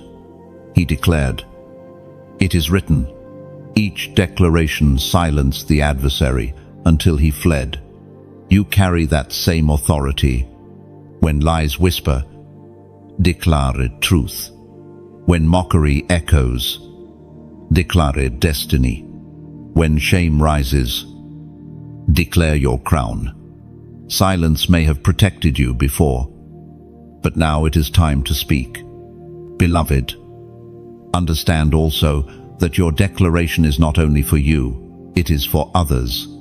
There are those watching silently, broken by the same mockery you once endured. They need to see someone rise and declare. Your words will give them courage to declare too, and when they declare, their chains will break, just as yours are breaking now. This is how the crown multiplies through the ripple of declarations that spread light into darkness. Chosen one, let your mouth become a fountain of life. Do not waste words on bitterness. Do not waste breath on revenge. Use your tongue as the weapon it was meant to be. Speak life into your own heart, into your family, into your community. Speak faith into barren places. Speak hope into hopeless souls. Speak truth into lies. Every word you release will echo long after laughter has faded. And when the world hears your declaration, some may still laugh. Do not fear it. Their laughter has no power now, because your crown speaks louder. Heaven's decree outweighs their mockery. Let them laugh. It will only magnify the contrast when prophecy is fulfilled. You are chosen, and their laughter cannot erase your testimony. Chosen one, walk boldly with your tongue. Anointed, speak as though your words matter, because they do. Declare until your heart believes. Declare until your enemies tremble. Declare until your crown shines brighter than ever. For this is the season when your voice will be your victory. So I remind you again, write it, say it, live it. I am chosen. These words are your anthem, your sword, your shield. They are your roar against darkness and your agreement with heaven. Carry them always, for they are the sound of your crown. Chosen one. One of the most powerful truths you must carry is this: every scar on your life is holy. The world looked at your wounds and laughed, but heaven looked at your scars and called them beautiful. They are not marks of shame, they are marks of victory. You survived what others did not. You endured what should have destroyed you. Every scar is evidence that the laughter of men could not stop the purpose of God. There were times when you wanted to hide them, the betrayals, the losses, the broken moments you thought they disqualified you. You thought your scars proved weakness, but in truth, they prove strength. They show that you faced fire and came out alive. They show that you were pressed but not crushed, persecuted but not abandoned, struck down but not destroyed. Scars are the testimony written upon your body and soul that heaven never left you. The apostle reminds us in his second letter to the Corinthians, chapter 12, verse 9, "But he said to me, my grace is sufficient for you, for my power is made perfect in weakness. Therefore I will boast all the more gladly about my weaknesses, so that Christ's power may rest on me." Beloved, do you see? Your scars are the places where his power shines brightest. The cracks in your life are where his light pours through. The wounds that once made you weep are now the windows where his glory is revealed. The laughter of men tried to convince you that your brokenness was failure, but heaven reveals that your scars are the proof of grace. Chosen one, think of Jesus after his resurrection. He could have risen with a body completely healed, free of wounds, yet he chose to keep the scars. Why? Because the scars told the story. They proved the price that was paid, the battle that was won, the victory that was secure. Thomas doubted, until he saw the scars. And then he believed. In the same way, your scars are evidence. They silence doubt. They testify of endurance. They declare, this one has overcome. And of teen, do not despise them any longer. Wear them as part of your crown. Every scar is a jewel. Every wound is a weight of glory. Every crack in your heart has become the very place where God's love is revealed most powerfully. The laughter of others fades when they see the depth of your scars transformed into light. Chosen one. Your scars also carry authority. You can speak into pain because you have lived it. You can comfort the broken because you were broken too. You can guide the weary because you walked their path. Words from an unscarred life may sound hollow, but your words carry weight. People listen not because of theory, but because of testimony. Your scars give you credibility, and your crown gives you authority. Together, they make you unstoppable. Beloved, scars remind you of what you endured, but they also remind the enemy of what he lost. Every time he looks at your scars, he remembers his failure. He remembers that he tried to end you, but you survived. He remembers that he laughed at you, but you rose. He remembers that he mocked your tears, but you turned them into prayers. Your scars are not reminders of defeat, they are reminders of his defeat. Consider also how scars build empathy. You are not hardened. You are softened. You do not look at others' pain with judgment, but with compassion. You understand silence because you lived it. You understand rejection because you carried it. You understand laughter used as a weapon because you endured it. This empathy is part of your anointing. It makes you approachable, relatable, and trustworthy. People will see your scars and find hope for their own healing. Chosen one. The world wants perfection, but heaven values authenticity. Your scars prove you are real.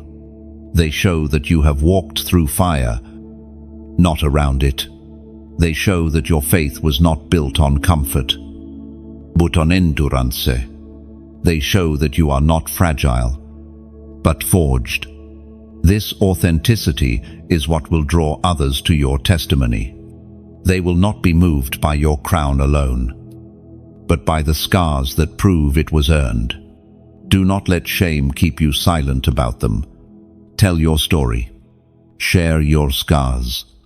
Let the world know that you survived, that you endured, that you rose. The laughter of men tried to bury your story, but heaven will use your scars to resurrect it. Every testimony you speak will be a weapon. Every scar revealed will be a sword. Every wound healed will be a shield. This is the power of scars in the hands of the chosen one. The day will come when you will look back at every scar and weep, not in sorrow, but in gratitude. You will thank God that you survived. You will thank Him that what was meant for evil was turned for good. You will thank Him that the very wounds that once felt unbearable became the reasons your crown shines brighter. Scars are not the end of your story. They are the evidence that the story was never stolen. Beloved, wear them with honor. Do not hide them. Do not despise them. Do not fear them. They are proof of your humanity and your divinity, combined clay jars carrying eternal treasure, weakness clothed in power, brokenness crowned with glory. And when people ask how you endured, you will not boast in yourself. You will point to the one whose grace was sufficient, whose power was perfected, whose crown was already waiting. Chosen one. The scars upon you are not a contradiction to the crown, they are its foundation. Without them, your crown would be shallow. With them, your crown carries depth, authenticity, and authority. And though the world once laughed at your wounds, heaven already rejoiced in your scars. Chosen one, destiny always brings separation. You may not have understood it at first, why friends drifted, why relationships crumbled, why doors that once seemed open suddenly closed. It felt like rejection, it felt like abandonment, but heaven reveals it now. It was separation for preparation. You were never meant to walk the path of the chosen, surrounded by the noise of the crowd. The laughter you endured was part of the pruning, a divine cutting away of what could not remain with you on this journey. Separation is not cruelty, it is kindness. For not everyone can handle the weight of your crown. Some would have tried to steal it. Others would have mocked it. Still others would have tried to manipulate it for their own gain. Heaven, in its mercy, removed them from your path. The people who laughed at you, who underestimated you, who rejected you, they were never meant to carry your destiny. Their absence is not loss, it is alignment. The Word of God declares in the book of Amos, chapter 3, verse 3, "Do two walk together unless they have agreed to do so? Beloved." Agreement is required for destiny, and because heaven already crowned you, anyone who could not align with that crown had to leave. Some left by choice, some by conflict, some by slow fading, but all by design. Do not mourn what heaven has pruned. You are not less because of who is gone. You are lighter because of what is no longer weighing you down. Chosen one. Separation has always marked those chosen by heaven. Abraham had to leave his father's house. Joseph had to be taken from his brothers. Moses had to flee Egypt. David had to live in caves. Even Jesus often withdrew to lonely places. Isolation is not abandonment, it is consecration. It is the setting apart of one who carries too much oil to remain ordinary. And you, beloved, have walked this same path. It is not easy. The loneliness cuts deep. The laughter of those who left still echoes. You wonder sometimes if you are too different, too strange, too misunderstood. But in truth, you are simply chosen. Separation reveals difference, and difference reveals destiny. If you fit in too easily, you would lose the uniqueness of your crown. Heaven could not risk that, so it allowed you to stand apart. Chosen one. You are not called to isolation forever, but you are called to walk in discernment. When heaven reconnects you, it will not be with the same crowd that mocked you. It will be with those who see the oil, who honor the crown, who walk in alignment. True covenant partners are not intimidated by your calling, they are strengthened by it. They do not laugh at your destiny, they celebrate it. And though they may be few, they will be enough. Do not confuse pruning with punishment. It was never meant to hurt you, it was meant to protect you. Some voices could not be trusted with your secrets. Some hands could not be trusted with your destiny. Some hearts could not be trusted with your crown. Heaven knew what you did not, and so it cut away what would have crushed you. Separation was not rejection, it was preservation. Beloved, this season of separation has also deepened your intimacy with God.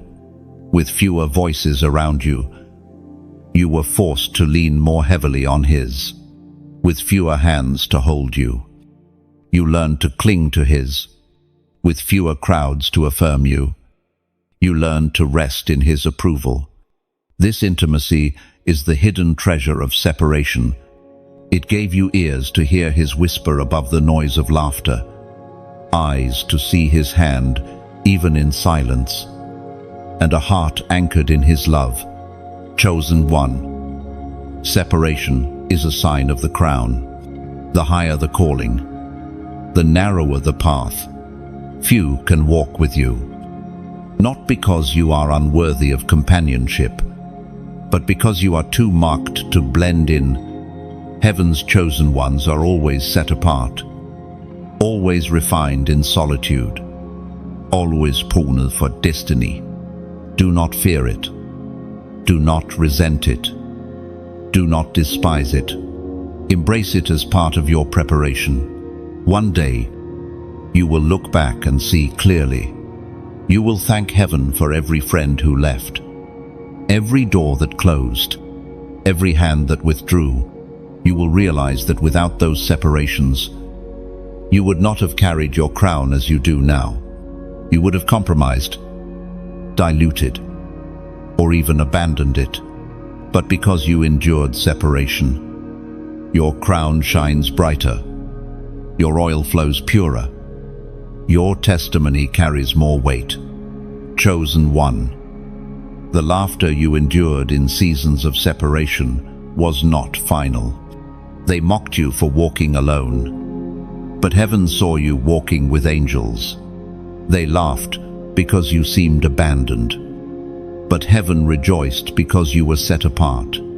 They thought your isolation was weakness, but heaven knew it was consecration. And now, your crown testifies of the wisdom of heaven's pruning. Beloved, carry this with you always. Separation is a gift. Even when it feels like loss, it is heaven's way of making space for what is coming. The crown upon your head requires a circle of alignment, not a crowd of mockery. You will not walk alone forever, but you will walk wisely. And the ones who stand beside you in the future will be those who recognize, honor, and protect the oil you carry. So stand tall. Chosen one. Do not grieve the pruning. Do not fear the loneliness. Do not resent the silence. All of it was preparation. All of it was consecration. All of it was preservation. You are chosen. You are crowned. And you are set apart. And heaven smiles. Knowing that separation was never rejection, it was the clearest proof of your destiny. Chosen one. Now that you have endured laughter, survived fire, walked through wilderness, embraced separation, and carried scars, there remains one more truth to settle in your spirit. You are not only crowned, you are commissioned. The crown is not the conclusion of your story, it is the beginning of your mission. To be chosen is not only to be honored, but to be sent. Heaven crowns you so that heaven can release you. Your journey has not been for yourself alone. Every tear, every wound, every rejection, every season of silence has been shaping you into a vessel fit to carry light into dark places. The crown upon your head is not a trophy, it is a torch. You are called to carry fire, to ignite hope, to reveal God's glory in places still bound by shame and despair. This is why the laughter of men could not stop you, because your mission carries more weight than their mockery. The Apostle Paul wrote in the letter to the Philippians, chapter 3, verse 14, I press on toward the goal to win the prize for which God has called me heavenward in Christ Jesus. Beloved, your crown is that prize. But your mission is the race. You have pressed on, through mockery, through loneliness, through fire, through silence. And now, the crown you carry is not only your reward, but your empowerment. It gives you authority to walk into assignments you once feared, to carry responsibilities you once doubted, to step boldly into spaces where your voice once trembled. Chosen one. The commission is clear. Your life is a testimony. Every scar you wear is a message. Every victory you carry is a prophecy. Where others are bound, you will speak freedom. Where others are weary, you will release courage. Where others are mocked, you will declare destiny. The very places where you once wept will become platforms of hope for those still trapped in their wilderness. But understand this, commission is not ease. The mission will cost you. Just as the crown required endurance, the assignment will require perseverance. There will be resistance. But now you are stronger. There will be opposition. But now you carry authority. There will be trials. But now you walk with wisdom. The laughter of men will not vanish completely. But now it can no longer wound you. Your scars are healed. Your faith is anchored. Your crown is secure. Chosen one. Your commission is not to prove yourself, but to reveal him. You are not sent to magnify your story, but to magnify his faithfulness. Every platform you stand on, every word you speak, every step you take is meant to reflect the one who crowned you. If you carry this with humility, the mission will flourish. If you carry it with pride, the weight will crush you. This is why your journey required so much breaking, so that when you rise with a heart of service, not of arrogance. Remember how Moses trembled when called, yet carried a nation out of bondage. Remember how Gideon doubted, yet led with supernatural strength. Remember how Esther feared, yet risked everything to save her people. Each of them was mocked, underestimated, resisted, but their crown was not for themselves, it was for the people they were called to serve. So it is with you. Beloved, your crown is your commission, and your commission is for others. Chosen one, your mission may not always look grand. Sometimes it will be a word spoken in private, a prayer whispered in silence, a hand extended in compassion. Other times, it will be bold declarations, public testimonies, and leadership in places where others shrink back. Do not measure your commission by size, measure it by obedience. Small acts of obedience carry eternal weight. One word in season can shift a destiny. One act of faith can ripple through generations. One prayer can silence the laughter of darkness. Beloved, this commission is not given lightly, and it cannot be revoked. Heaven chose you. Heaven crowned you. And heaven is sending you. Walk boldly into it. Carry your crown with confidence, not arrogance. Release your voice with authority, not fear. Live your life as a testimony, not for applause, but for glory. For your mission is not about you, it is about him. Chosen one, there will be moments ahead where you will still feel unworthy. You will still hear whispers of laughter in the distance. But remember this, unworthiness is the soil where grace grows, and grace is what carries your crown. You do not walk in perfection, you walk in surrender. You do not live in pride, you live in dependence. And heaven delights to use vessels that the world once dismissed, for through them his power shines brightest. So, step forward. Beloved, your mission awaits. The laughter of men is behind you. The testimony of heaven is upon you, and the commission of destiny is before you. You are crowned, you are chosen, and you are sent. The crown is not the end of the story. It is the sign that your story has just begun. Chosen one. The journey has brought you here, the final stretch of this unfolding revelation. From the beginning, when laughter stung your heart and rejection pressed against your soul, to this very moment, when the crown shines undeniably upon your head. Every step has been part of the divine tapestry. What seemed like fragments of pain were threads of glory. What felt like brokenness was the careful shaping of a vessel destined to carry eternal weight. You are not standing here by accident. You are standing here because heaven already decreed it. Look back for a moment. Remember the seasons of silence when your prayers felt unanswered. Remember the fire that burned so fiercely you thought it would consume you. Remember the wilderness where loneliness shadowed your days. Remember the scars you tried to hide. Remember the separation that cut deeply. Each of those chapters felt unbearable in the moment.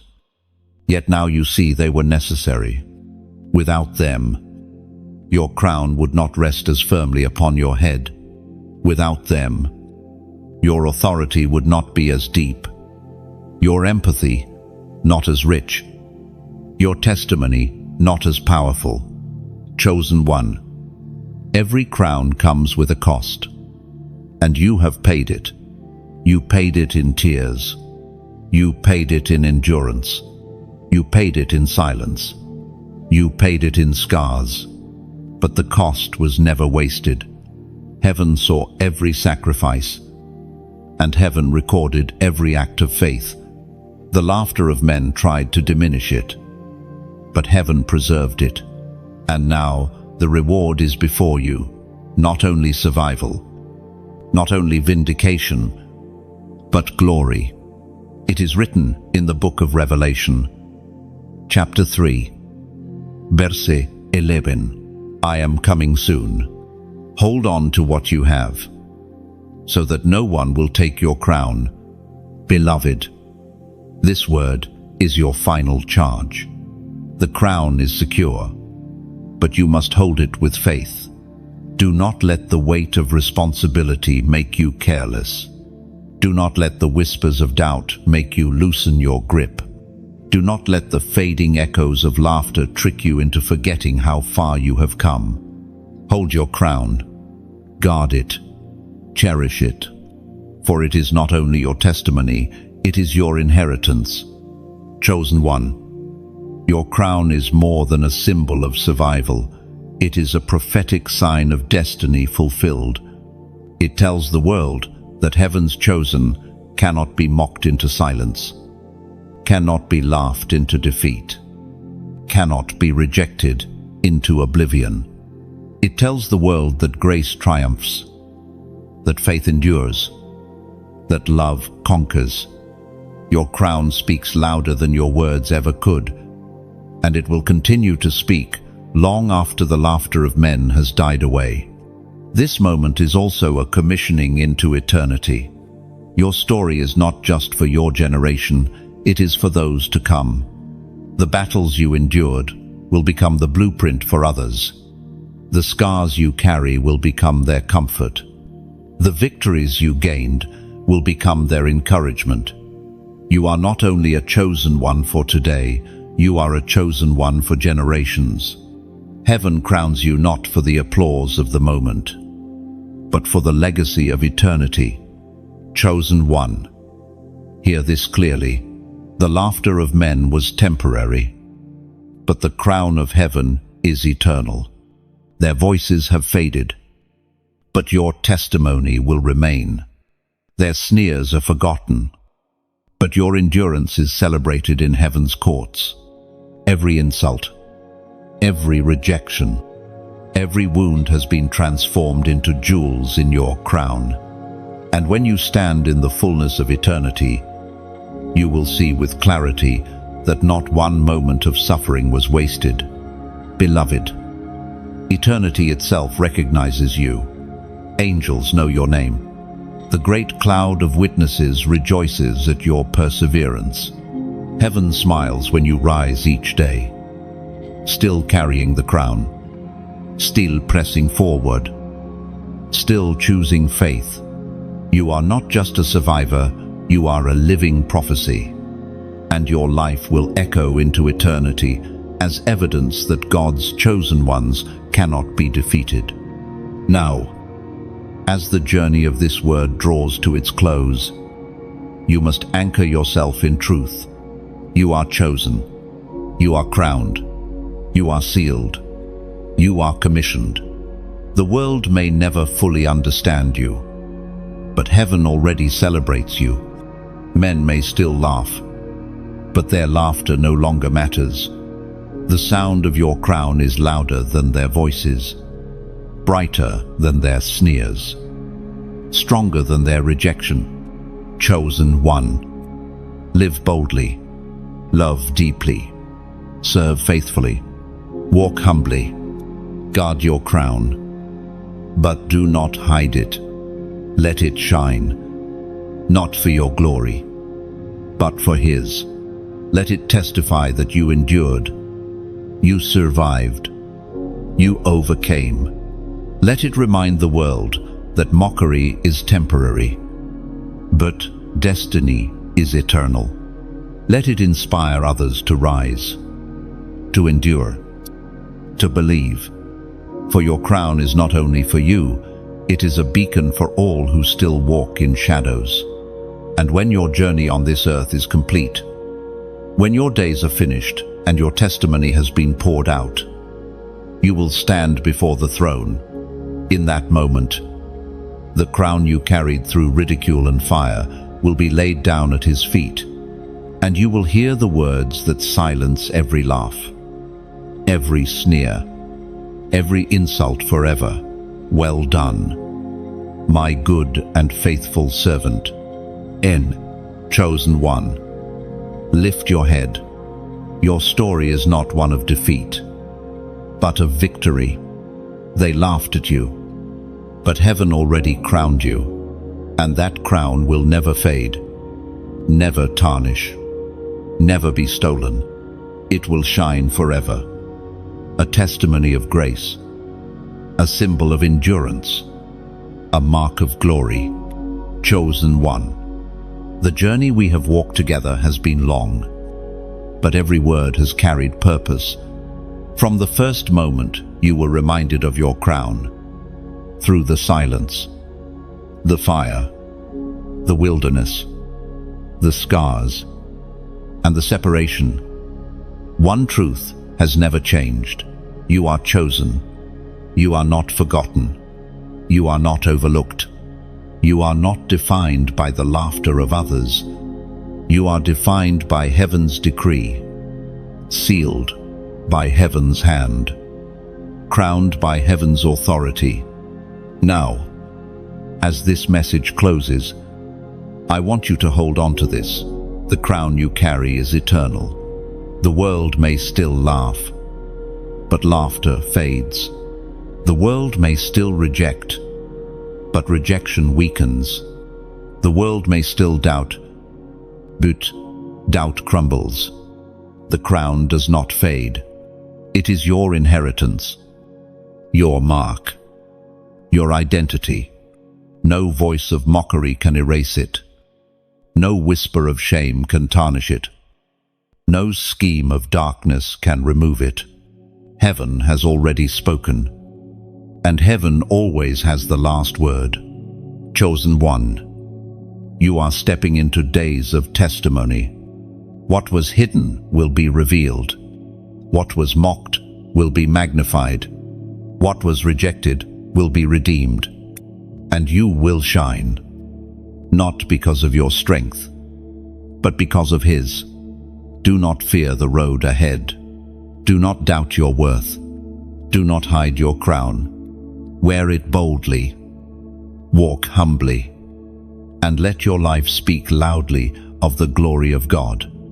And now, I pause with a sincere heart. If these words have touched you, if this journey has reminded you of who you are, then let us stand in agreement together. Like this message, not for numbers, but as a declaration that you align with heaven's voice.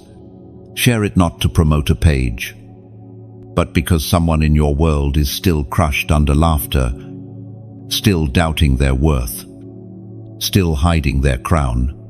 Let them hear this truth through you. Comment right from your heart, even a simple word of faith, to seal your agreement. And if you haven't yet, subscribe, not out of habit, but because you know your spirit needs to stay connected to words that strengthen, affirm, and remind you of your calling. These actions are not routine, they are prophetic. They are your way of saying, yes, I know who I am.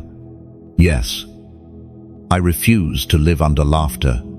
Yes, I will carry my crown. Heaven takes note of your agreement. And when you act in faith, you release a sound in the unseen realm, louder than the laughter that once tried to crush you. Chosen one. This is not the end of your story.